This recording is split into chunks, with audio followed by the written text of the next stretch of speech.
अस्य श्री ब्रह्मरुद्र प्रभृतिसुर नरद्वीष शत्रुवात्मकस्य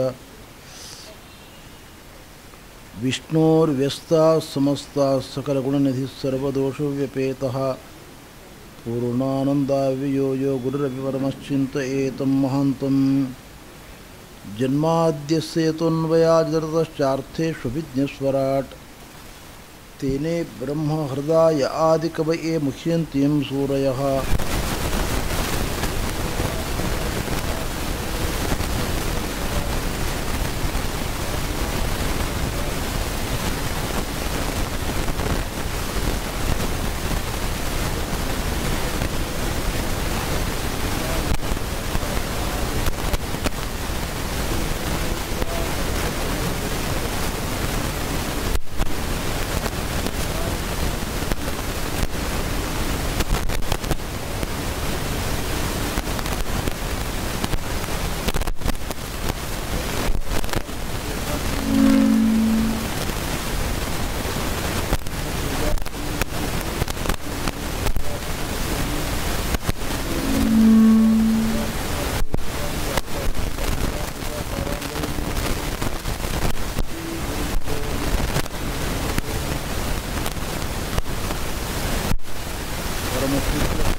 ಅಂತ ನಾವು ಚಿಂತನೆ ಮಾಡಬೇಕು ಅಂತ ಹೇಳ್ತಾ ಇದ್ದಾರೆ. ಆ ಭಗವಂತ ವಿಹಮಾನಂ ಕರ್ಮವನ್ನು ಮಾಡ್ತಾ ಇದ್ದಾನೆ. ಪರಮಾತ್ಮ ನಮ್ಮಂತೆ ಭಗವಂತನು ಕರ್ಮವನ್ನು ಮಾಡ್ತಾ ಇದ್ದಾನೆ. ಅವನಿಗೆ ಕರ್ಮದ ಬಂಧನ ಇಲ್ಲ, ಯಾವುದೇ ಕಡ್ಡಾಯ ಕರ್ಮಗಳಿಲ್ಲ. ಅವನಿಗೆ ಲೋಕ ಸಂಗ್ರಹಕ್ಕೋಸ್ಕರ ಕರ್ಮವನ್ನು ಮಾಡ್ತಾ ಇದ್ದಾನೆ. ನಮಗೆ ಕರ್ಮವನ್ನು ಮಾಡುವಾಗ ಒಂದು ಆಸೆ ಇದೆ. ಧನ್ವಂತರಿ ಹೋಮ ಮಾಡ್ತೇವೆ, ಯಾಕೆ ಅಂದರೆ ಆರೋಗ್ಯ ಬರಲಿ ಅಂತ ಧನ್ವಂತರಿ ಹೋಮವನ್ನು ಮಾಡ್ತೇವೆ. ಅನೇಕ ಬಗೆಯ ಅಪಪರಿಹಾರವಾಗಲಿ ಅಂತ ನರಸಿಂಹಮಂತ್ರ ಹೋಮವನ್ನು ಮಾಡ್ತೇವೆ. ಹೀಗೆ ದೇವರು ಯಾವುದೇ ಕರ್ಮವನ್ನು ಮಾಡಿದರೂ ಕೂಡ ಅವನಿಗೆ ಯಾವ ಆಸೆಯೂ ಅಪೇಕ್ಷೆಯೂ ಅವನಿಗಿಲ್ಲ. ಅವನು ಸರ್ವಜ್ಞನಾಗಿರತಕ್ಕಂಥವನು, ಫಲಾಪೇಕ್ಷೆ ಇಲ್ಲದೆ ಕರ್ಮವನ್ನು ಮಾಡತಕ್ಕಂಥವನು. ಅವನು ಆಪ್ತ ಪಡೆಯಬೇಕಾದ ಎಲ್ಲವನ್ನೂ ಪಡೆದಿದ್ದಾನೆ. ನಾವು ದೇವತೆಗಳ ಪ್ರೇರಣೆಗೆ ಒಳಪಟ್ಟು ಪುಣ್ಯ ಕರ್ಮಗಳನ್ನು ಮಾಡ್ತೇವೆ, ದೈತ್ಯರ ಪ್ರೇರಣೆಗೆ ಒಳಪಟ್ಟು ಪಾಪಕರ್ಮಗಳನ್ನೂ ಮಾಡ್ತೇವೆ. ದೇವರಿಗೆ ಇನ್ನೊಬ್ಬ ಪ್ರೇರಕ ಇಲ್ಲ, ನಮ್ಮಂತೆ ದೇವರಿಗೆ ಇನ್ನೊಬ್ಬ ಪ್ರೇರಕ ಇಲ್ಲ. ಇದು ಭಗವಂತನ ಮಹಿಮೆ. ಅಂತ ಸುಂದರವಾಗಿರತಕ್ಕಂಥ ಭಗವಂತನಿಗೆ ನಾನು ಶರಣಾಗತರಾಗಿದ್ದೇನೆ.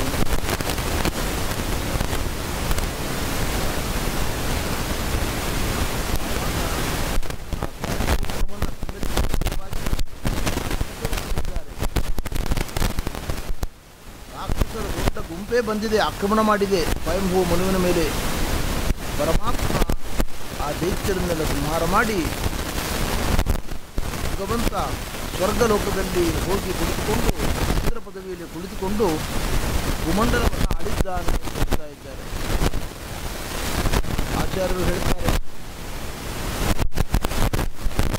ಈ ಮೊದಲ ಸ್ವಯಂಭೂ ಮನ್ವಂತರದಲ್ಲಿ ಇಂದ್ರ ಪದವಿಯಲ್ಲಿ ಕುಳಿತುಕೊಂಡು ಸಾಕ್ಷಾತ್ ಕುಳಿತುಕೊಂಡಿದ್ದಾನೆ.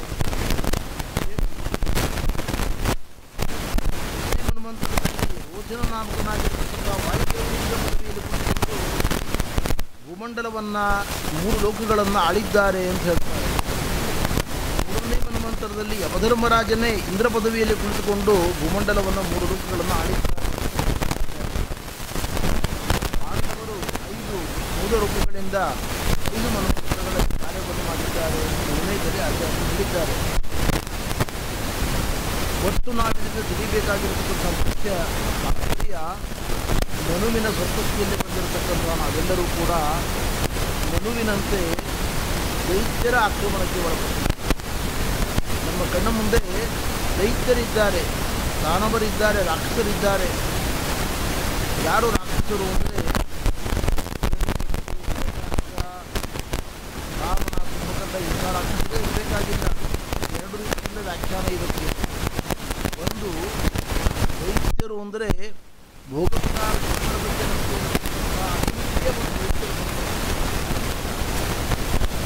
ದೇವರ ಇಲ್ಲ, ಅವರು ಇಲ್ಲ, ಭಾಗವತ ಕಥೆ ಕೇಳಬೇಕು ಅಂತ ಅನಿಸುವುದಿಲ್ಲ.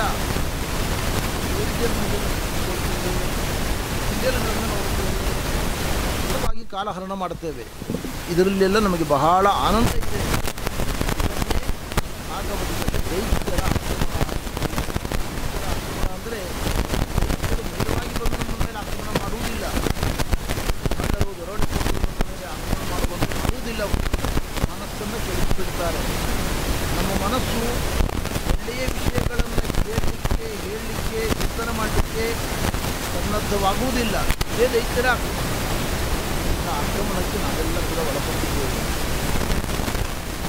ಈ ಆಕ್ರಮಣದಿಂದ ನಮಗೆ ಬಿಡುಗಡೆಯಾಗಬೇಕು ಅಂತಾದರೆ ಆವತ್ತು ರಾಜರು ದೇವರ ಮಾಡಿದಂತೆ ನಾವು ಕೂಡ ಅವರು ಧ್ಯಾನ ಮಾಡಿದ ಕ್ರಮದಲ್ಲಿ ದೇವರ ಮಹಿಮೆಯನ್ನು ಚಿಂತನೆ ಮಾಡಿದ್ದಾದ ಪಕ್ಷದಲ್ಲಿ ಪರಮಾತ್ಮ ನಮ್ಮನ್ನು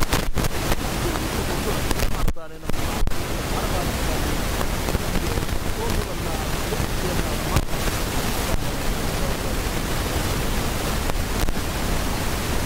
ಎರಡನೇ ಮನ್ವಂತರ ಸ್ವಾರೋಚ್ಯ ಮನ್ವಂತರ.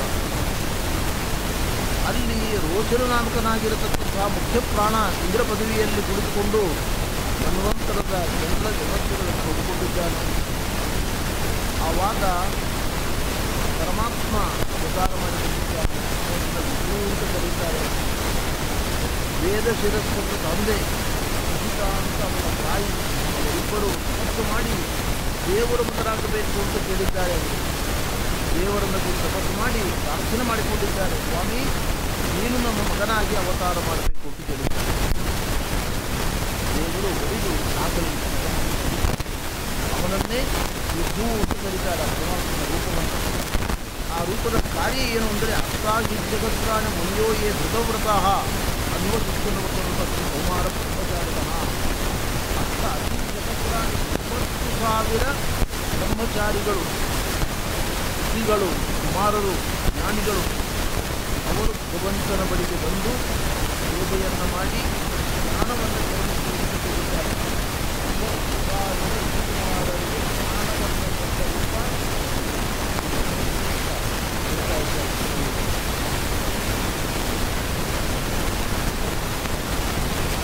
ಇಂತಹ ದಿವ್ಯವಾದ ರೂಪ ಇದು. ರೂಪ ತತ್ವಜ್ಞಾನವನ್ನು ಕಲಿಸಲಿಕ್ಕೋಸ್ಕರವೇ ಬಂದಿರತಕ್ಕಂಥ ರೂಪ.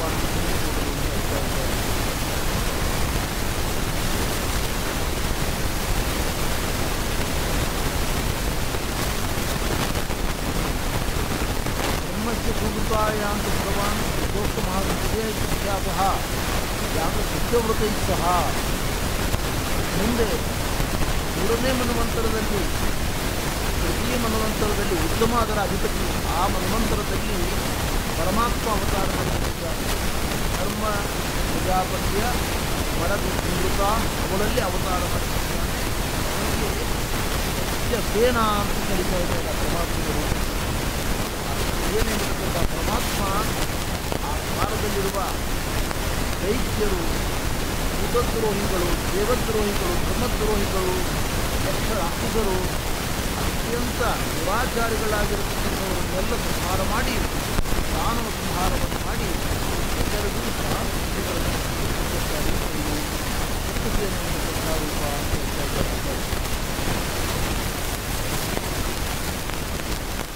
4ನೇ ಮನ್ವಂತರ ತಾಪಸ ಮನ್ವಂತರ. ತಾಪಸ ಅಂತ ಮನುವಿನ ಹೆಸರು, ಅವನಿಗೆ ಇನ್ನೊಂದು ಹೆಸರು ಹರಿ.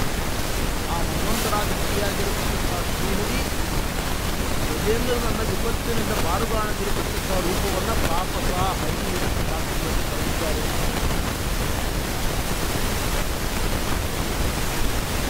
ಸಾಕ್ಷಾತ್ ಪರಮಾತ್ಮ ನಾರಾಯಣ ಗಜೇಂದ್ರನಿಗೋಸ್ಕರವಾಗಿ ಅವತಾರ ಮಾಡಿ ಬಂದು ಅವನನ್ನ ಪಾರುಗಾಣಿಸಿದ್ದಾನೆ.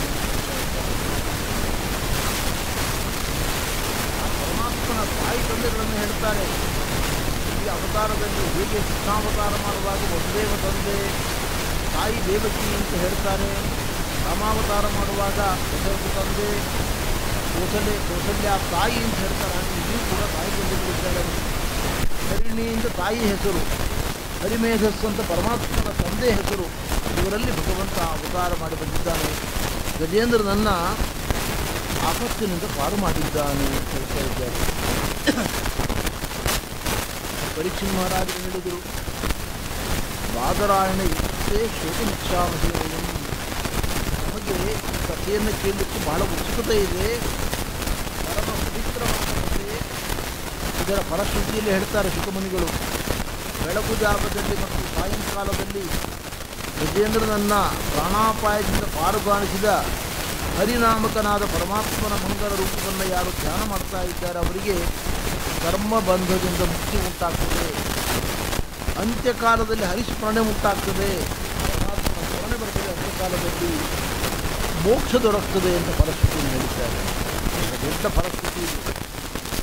ಗಜೇಂದ್ರ ಏನು ಭಗವಂತನ ಸ್ತೋತ್ರವನ್ನು ಮಾಡಿದ್ದಾನೆ ಅದೆಲ್ಲವನ್ನು ನಾವು ಚೆನ್ನಾಗಿ ಚಿಂತನೆ ಮಾಡಿದರೆ ಮೋಕ್ಷವನ್ನು ಕೊಡತಕ್ಕಂಥ ಒಂದು ದಿವ್ಯವಾದ ರಹಸ್ಯ ಈ ವಿದ್ಯೆಯ ಒಳಗಡೆ, ಈ ಸ್ತೋತ್ರ ಒಳಗೆ ಅಡಗಿದೆ ಅಂತ ನಮಗೆ ತಿಳಿದುಕೊಡ್ತಾ ಇದ್ದಾರೆ. ಸೂತ್ರ ಹೇಳ್ತಾ ಇದ್ದಾರೆ, ಪರೀಕ್ಷಿತ್ ಮಹಾರಾಜರು ಗಂಗಾ ತೀರದಲ್ಲಿ ಪ್ರಯೋಗವೇಶ ಕುಳಿತುಕೊಂಡಿದ್ದಾರೆ. ಅವರ ಬಳಿಗೆ ನೂರಾರು ಋಷಿಗಳು, ಸಾವಿರಾರು ಬ್ರಾಹ್ಮಣರು, ಕ್ಷತ್ರಿಯರು ಎಲ್ಲರೂ ಕೂಡ ಇದ್ದಾರೆ. ಅವರೆಲ್ಲರೂ ಭಾಗವತವನ್ನು ಕೇಳ್ತಾ ಇದ್ದಾರೆ. ಸಂದರ್ಭದಲ್ಲಿ ಅವರಿಗೆ ಈ ಕಥೆಯನ್ನು ತಿಳಿಸಿದ್ದಾರೆ.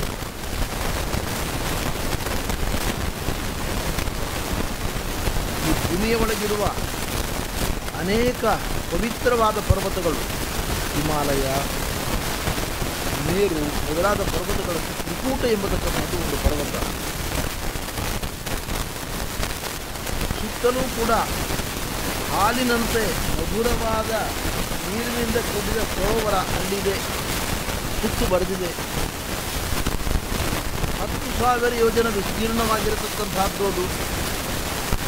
ಯಕ್ಷರ್ಮ ಸ್ವಾಮಿಗಳವರು ವ್ಯಾಖ್ಯಾನ ಮಾಡ್ತಾ ಹೇಳ್ತಾರೆ, ಈ ಕಥಾಭಾಗದ ಉದ್ದೇಶ ಏನು ಅಂದರೆ ಭಗವಂತ ಹೇಳ್ತಾ ಇದ್ದಾರೆ ನಮಗೆಲ್ಲ, ನೀವೆಲ್ಲ ದೇವರಲ್ಲಿ ಭಕ್ತಿಯನ್ನು ಮಾಡಬೇಕು, ಭಕ್ತಿಯನ್ನು ಮಾಡಿ ಸಂಸಾರದಿಂದ ಹೊರಗೆ ಬರಬೇಕೇ ಹೊರತು ಬೇರೆ ಉಪಾಯ ಇಲ್ಲ. ನಾವು ಉತ್ತಮ ಕುಲದಲ್ಲಿ ಹುಟ್ಟಿದ್ದೇವೆ, ಉತ್ತಮ ಜಾತಿಯಲ್ಲಿ ಹುಟ್ಟಿದ್ದೇವೆ ಎಂಬುದು ಮೋಕ್ಷಕ್ಕೆ ಕಾರಣ ಆಗುವುದಿಲ್ಲ. ಮೋಕ್ಷಕ್ಕೆ ಕಾರಣವಾಗತಕ್ಕಂಥದ್ದು ಕೇವಲ ನಿರ್ಮಲ ಭಕ್ತಿ, ಅದು ಬೇಕು. ಅದನ್ನು ಸಂಪಾದನೆ ಮಾಡಿಕೊಳ್ಳಿ,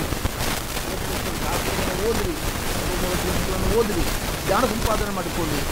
ಜ್ಞಾನವಿಲ್ಲದೆ ಮೋಕ್ಷ ಇಲ್ಲ. ಇದನ್ನು ಈ ಪ್ರಮೇಯವನ್ನು ಹೇಳಿಕೊಡ್ತಾರೆ, ಈ ಕಥೆ ಬರುತ್ತದೆ ಅಂತ ಸ್ವಾಮಿಗಳು ಹೇಳ್ತಾರೆ. ಸಪ್ತಮಸ್ಕಂದ ಭಾಗವತದಲ್ಲಿ ಪ್ರಹ್ಲಾದರಾಜರು ಹೇಳಿದ್ದಾರೆ, ಭಗವಂತನನ್ನು ವರಿಸಿಕೊಳ್ಳಲಿಕ್ಕೆ ದುಡ್ಡು, ಉತ್ತಮ ಕುಲದ ಜನ್ಮ, ಕೀರ್ತಿ, ತಪಸ್ಸು ಇದು ಯಾವುದು ಕಾರಣ ಆಗುವುದಿಲ್ಲ. ಎಲ್ಲವೂ ಬೇಕು. ದುಡ್ಡಿದ್ದು ದುಡ್ಡಿನ ಧರ್ಮ ಕಾರ್ಯಗಳನ್ನು ಮಾಡಿರಿ, ದೇವರ ಸಂತೋಷ ಆಗ್ತದೆ, ಅದಿಲ್ಲ ಅಂತಲ್ಲ. ಆದರೆ ಬರೀ ದುಡ್ಡು, ಉತ್ತಮ ಕುಲದಲ್ಲಿ ಜನ್ಮ, ಒಳ್ಳೆಯ ಕೀರ್ತಿ ಇವುಗಳಿಂದ ದೇವರು ಒಲಿಯುವುದಿಲ್ಲ. ಗಜೇಂದ್ರನಿಗೆ ದೇವರು ಒಲಿದಿದ್ದಾನೆ. ಪ್ರಹ್ಲಾದರಾಜರು ಹೇಳ್ತಾರೆ ಸಪ್ತಮಸ್ಕಂದದಲ್ಲಿ, ಏನು ನೋಡಿ ಒಲಿದ? ಅವನು ಉಚ್ಚ ಕುಲದಲ್ಲಿ ಹುಟ್ಟಿದವನಲ್ಲ, ಬ್ರಾಹ್ಮಣ ಕುಲದಲ್ಲಿ ಹುಟ್ಟಿದವನಲ್ಲ, ರಾಜರ್ಷಿ ಅಲ್ಲ, ಕ್ಷತ್ರಿಯ ಅಲ್ಲ. ಜನ್ಮ ಯಾವುದು ಭಗವಾನ್ ಋಷಭಾಯ ನಿರ್ಮಲ ಭಕ್ತಿಯನ್ನು ಕಂಡು ಭಗವಂತ ಅವನನ್ನು ಸಂಸಾರ ಸಾಗರದಿಂದಲೇ ನೀಡುವಂತಿದ್ದಾರೆ. ಹಾಗೆ ನಮ್ಮ ಜೀವನದಲ್ಲಿ ನಾವು ಅದನ್ನು ಚೆನ್ನಾಗಿ ಅರ್ಥ ಮಾಡಿಕೊಳ್ಳಬೇಕು. ಸ್ವಾಮಿಗಳು ವ್ಯಾಖ್ಯಾನ ಮಾಡ್ತಾ ಹೇಳ್ತಾರೆ. ಅದಕ್ಕೋಸ್ಕರ ಗಜೇಂದ್ರ ಮೋಕ್ಷ ಕಥೆಯನ್ನು ಹೇಳ್ತಕ್ಕಂಥದ್ದರ ಉದ್ದೇಶ ಏನು ಅಂದರೆ, ಗಜೇಂದ್ರ ಗ್ರಾಹ ಅಂದರೆ ಮೊಸಳೆ ಅವನು ಕಾಲು ಹಿಡಿದು, ಯಾವ ಗಜೇಂದ್ರ ಗಜೇಂದ್ರನ ಕಾಲು ಹಿಡಿದ ಮೊದಲೇ ಅವನನ್ನು ಎಳ್ಕೊಂಡು ಹೋಗ್ತಾ ಇದೆ. ಆ ಸರೋವರದ ಒಳಗೆ ಮುಳುಗಿಸ್ಬಿಡ್ಬೇಕು ಅಂತ, ಸಾಯಿಸ್ಬಿಡ್ಬೇಕು ಅಂತ. ಗಜೇಂದ್ರ ಹೊರಗೆ ಬರಬೇಕು, ಹೇಗಾದರೂ ಕುತ್ಕೊಳ್ಬೇಕು ಅಂತ ಅವನು ಪ್ರಯತ್ನ ಮಾಡ್ತಾ ಇದ್ದಾನೆ. ಇಬ್ಬರೂ ಪ್ರಯತ್ನ ಮುಂದುವರೆಸಿದ್ದಾರೆ. ಗಜೇಂದ್ರನ ಕಾಲನ್ನು ಒಂದು ಮೊಸಳೆ ಹಿಡಿದಿದೆ. ಆಗಲ್ಲ. ಯಾದವಾಯರು ಹೇಳುವಂತೆ ಪುತ್ರಾದಿ ನಟ್ಟ ನಿಗೃಹೀತ ಶರೀರಕಸ್ಯ, ಹೆಂಡತಿ, ಮಕ್ಕಳು, ಮೊಮ್ಮಕ್ಕಳು, ಮರಿಮಕ್ಕಳು, ಮನೆ, ಮಾತು ಎಲ್ಲವೂ ನಮ್ಮ ಪಾಲಿಗೆ ಗ್ರಹ. ಗ್ರಹ ಅಂದರೆ ಮೊಸಳೆ ಕಾಲು ಹಿಡಿದಾಗ ಒಂದು ಹೆಜ್ಜೆ ಮುಂದೆ ಹೋಗಲಿಕ್ಕಾಗುವುದಿಲ್ಲ. ಇವೆಲ್ಲದರ ಮೇಲೆ ನಮಗಿರುವ ಅಭಿಮಾನದಿಂದಾಗಿ ನಾವು ಒಂದು ಹೆಜ್ಜೆ ಮುಂದೆ ಹೋಗಲಿಕ್ಕಾಗುವುದಿಲ್ಲ. ಎಲ್ಲಿ ಮುಂದೆ ಹೋಗಲಿಕ್ಕಾಗುವುದಿಲ್ಲ? ಸಾಧನ ಮಾರ್ಗದಲ್ಲಿ ಮುಂದೆ ಹೋಗಲಿಕ್ಕಾಗುವುದಿಲ್ಲ. ಮನೆಯಲ್ಲೆಲ್ಲ ಅಡ್ಡಾಡ್ತೀವಿ, ತಿಂತೀವಿ, ಉಣ್ತೀವಿ, ಅದಕ್ಕೇನು ಕೊರತೆ ಇಲ್ಲ. ನಮ್ಮ ಜೀವನದ ಮುಖ್ಯ ಗುರಿ ಬ್ರಾಹ್ಮಣರಾಗಿ ಆತ್ಮರಾಗಿ ನಾವು ಹುಟ್ಟಿದ್ದು ಸಾಧನೆ ಮಾಡಿಕೊಳ್ಬೇಕು ಅಂತ. ದೇವರನ್ನು ಕಾಡಿಬೇಡಿ ಈ ಜನ್ಮ ಪಡ್ಕೊಂಡಿದ್ದೇವೆ. ಆದರೆ ಈ ಜನ್ಮ ಯಾತಕ್ಕೋಸ್ಕರ ಪಡ್ಕೊಂಡಿದ್ದೇವೋ ಅದರಲ್ಲಿ ಒಂದೇ ಒಂದು ಹೆಜ್ಜೆ ಮುಂದೆ ಹೋಗುವುದಿಲ್ಲ. ಕಾರಣ ಏನು ಅಂದರೆ ಮೊಸಳೆಯ ಎಡಿತಾ ಇದೆ. ಗಜೇಂದ್ರನ ಎಳೆದಾಗ ನಮ್ಮನ್ನು ಮೊಸಳೆಗಳು ಎಳಿತಾ ಇದ್ದಾವೆ. ಯಾವ ಮೊಸಳೆ? ಯಾದವಾರರು ಹೇಳುವಂತೆ ಪುತ್ರಾದಿ ನಕ್ಕು ನಿಗೃಹೀತ ಶರೀರ ಪದ್ಯ ವಾಸಿಷ್ಠ ಕೃಷ್ಣ ಮಮದೇವಿ ಕರಾವ ನಮ್ಮ ಹೆಂಡತಿ, ಮಕ್ಕಳು, ನಮ್ಮ ಬ್ಯಾಂಕ್ ಬ್ಯಾಲೆನ್ಸು, ಅಧಿಕಾರ, ಅಭಿಮಾನ, ಪೊಸಿಷನ್ನು ಎಲ್ಲವೂ ಕೂಡ ನಮಗೆ ದೊಡ್ಡ ಅಡ್ಡಗೋಡೆಯಾಗಿ ನಿಂತುಕೊಂಡಿದೆ. ಸಾಧನ ಮಾರ್ಗದಲ್ಲಿ ಹೋಗೋದಕ್ಕೆ ಬಿಡುತ್ತಾನೇ ಇಲ್ಲ. ಇದು ನಮ್ಮಂಥ ವ್ಯಕ್ತಿಗಳಿಗೆ ಭಗವಂತನ ಧ್ಯಾನ, ಭಗವಂತನ ಭಕ್ತಿ ಒಂದೇ ಸಂಸಾರದಿಂದ ದೂರ ಮಾಡಬಲ್ಲದು, ಸಂಸಾರದ ಸಾಗರದಿಂದ ಹೊರಗೆತ್ತಬಲ್ಲದು ಅನ್ನುವ ಪ್ರಮೇಯವನ್ನು ಹೇಳತಕ್ಕಂಥ ಗುರಿ ಈ ಕಥಾವಸ್ತುಗಳು ನೋಡೇ ನಮಗೆ ತಿಳಿಸಿಕೊಡ್ತಾ ಇದ್ದಾರೆ. ಆ ಪರ್ವತದಲ್ಲಿ 3 ಶಿಖರಗಳಿದ್ದಾವೆ. ಬಂಗಾರದ ಶಿಖರ, ಬೆಳ್ಳಿಯ ಶಿಖರ, ಕಬ್ಬಿಣದ ಶಿಖರ, ಹೀಗೆ 3 ಶಿಖರಗಳಿದ್ದಾವೆ ಅಲ್ಲಿ. ಇದು ಸಾಂಕೇತಿಕವೇ. ತ್ರಿಗುಣಗಳ ಬಂಧನ ಸಂಸಾರದಲ್ಲಿ ಇದೆ. ನಮಗೆ ಸಂಸಾರದ ಒಳಗೆ ನಮ್ಮಲ್ಲೂ ಕೂಡ ಕ್ಷೀರಸಾಗರದಿಂದ ಆವೃತವಾದ ತ್ರಿಕೂಟ ಪರ್ವತ, 3 ಕೂಟಗಳು, ಸತ್ವ, ರಜಸ್ಸು, ತಮಸ್ಸು, ಇದೇ ತ್ರಿಕೂಟ ಪರ್ವತಗಳು.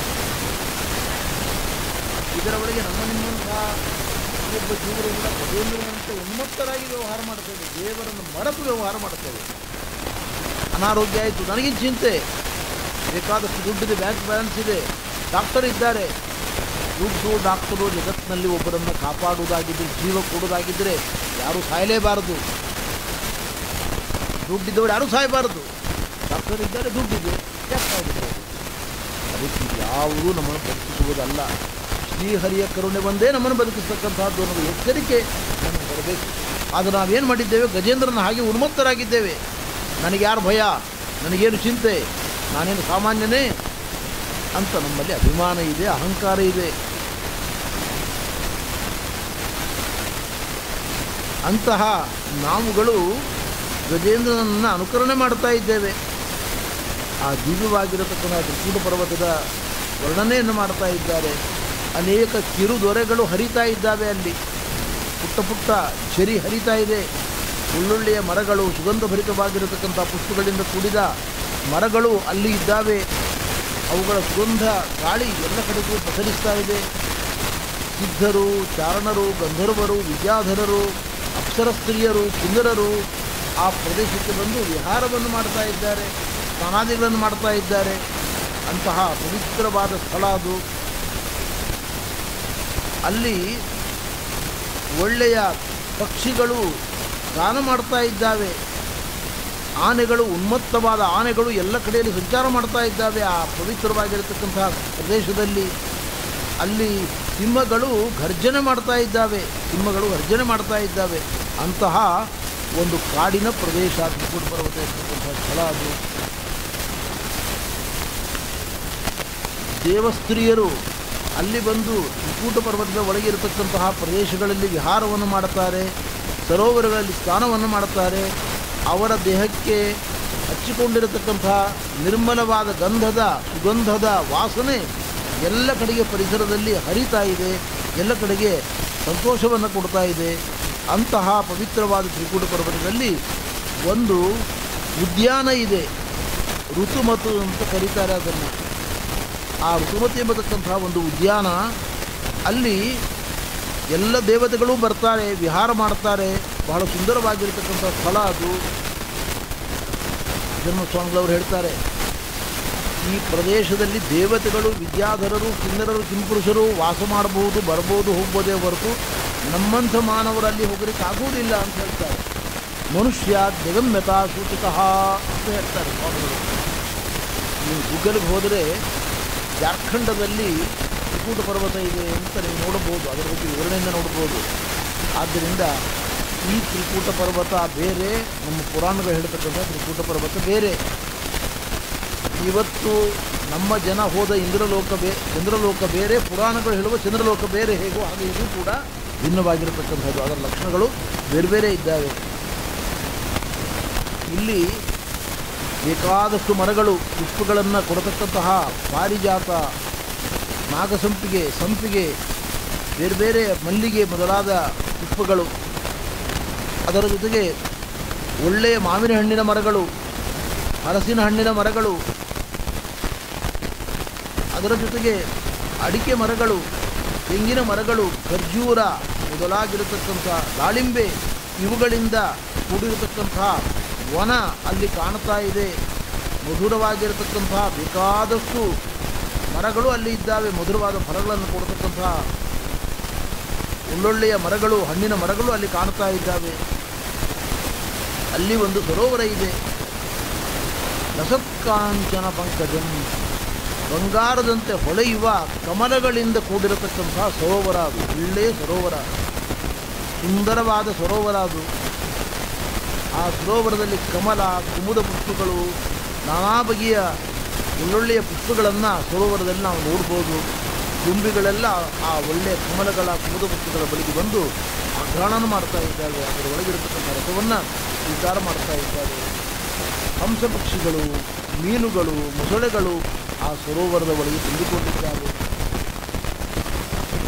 ಜಲಕುಕ್ಕುಟ, ನೀರಿನಲ್ಲಿ ಇರತಕ್ಕಂಥ ಕುಕ್ಕುಟ,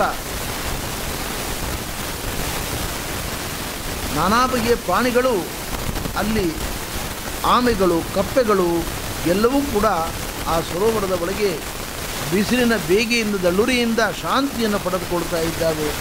ಅಂತಹ ಒಂದು ಸುಂದರವಾದ ವಿಶಾಲವಾದ ಸರೋವರ ಅದು.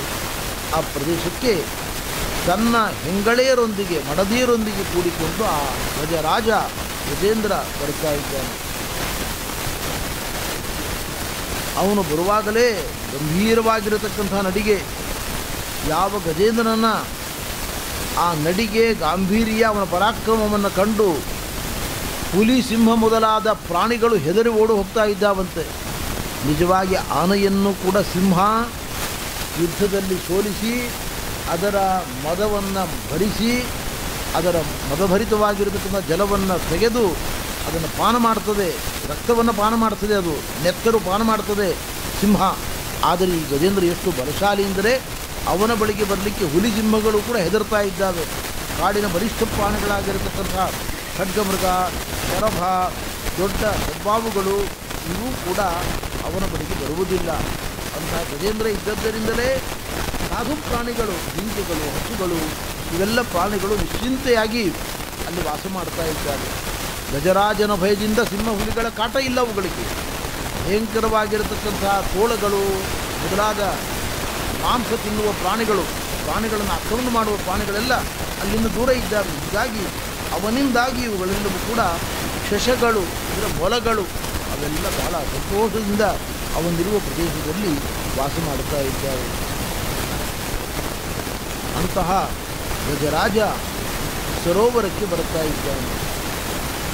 ತನ್ನ ಹೆಂಡತಿ, ಮಕ್ಕಳು, ಅಣ್ಣ ತಮ್ಮಂದಿರು, ಅಕ್ಕ ತಂಗಿಯರು ಇವೆಲ್ಲ ಪ್ರಾಣಿಗಳಲ್ಲೂ ಉಂಟು.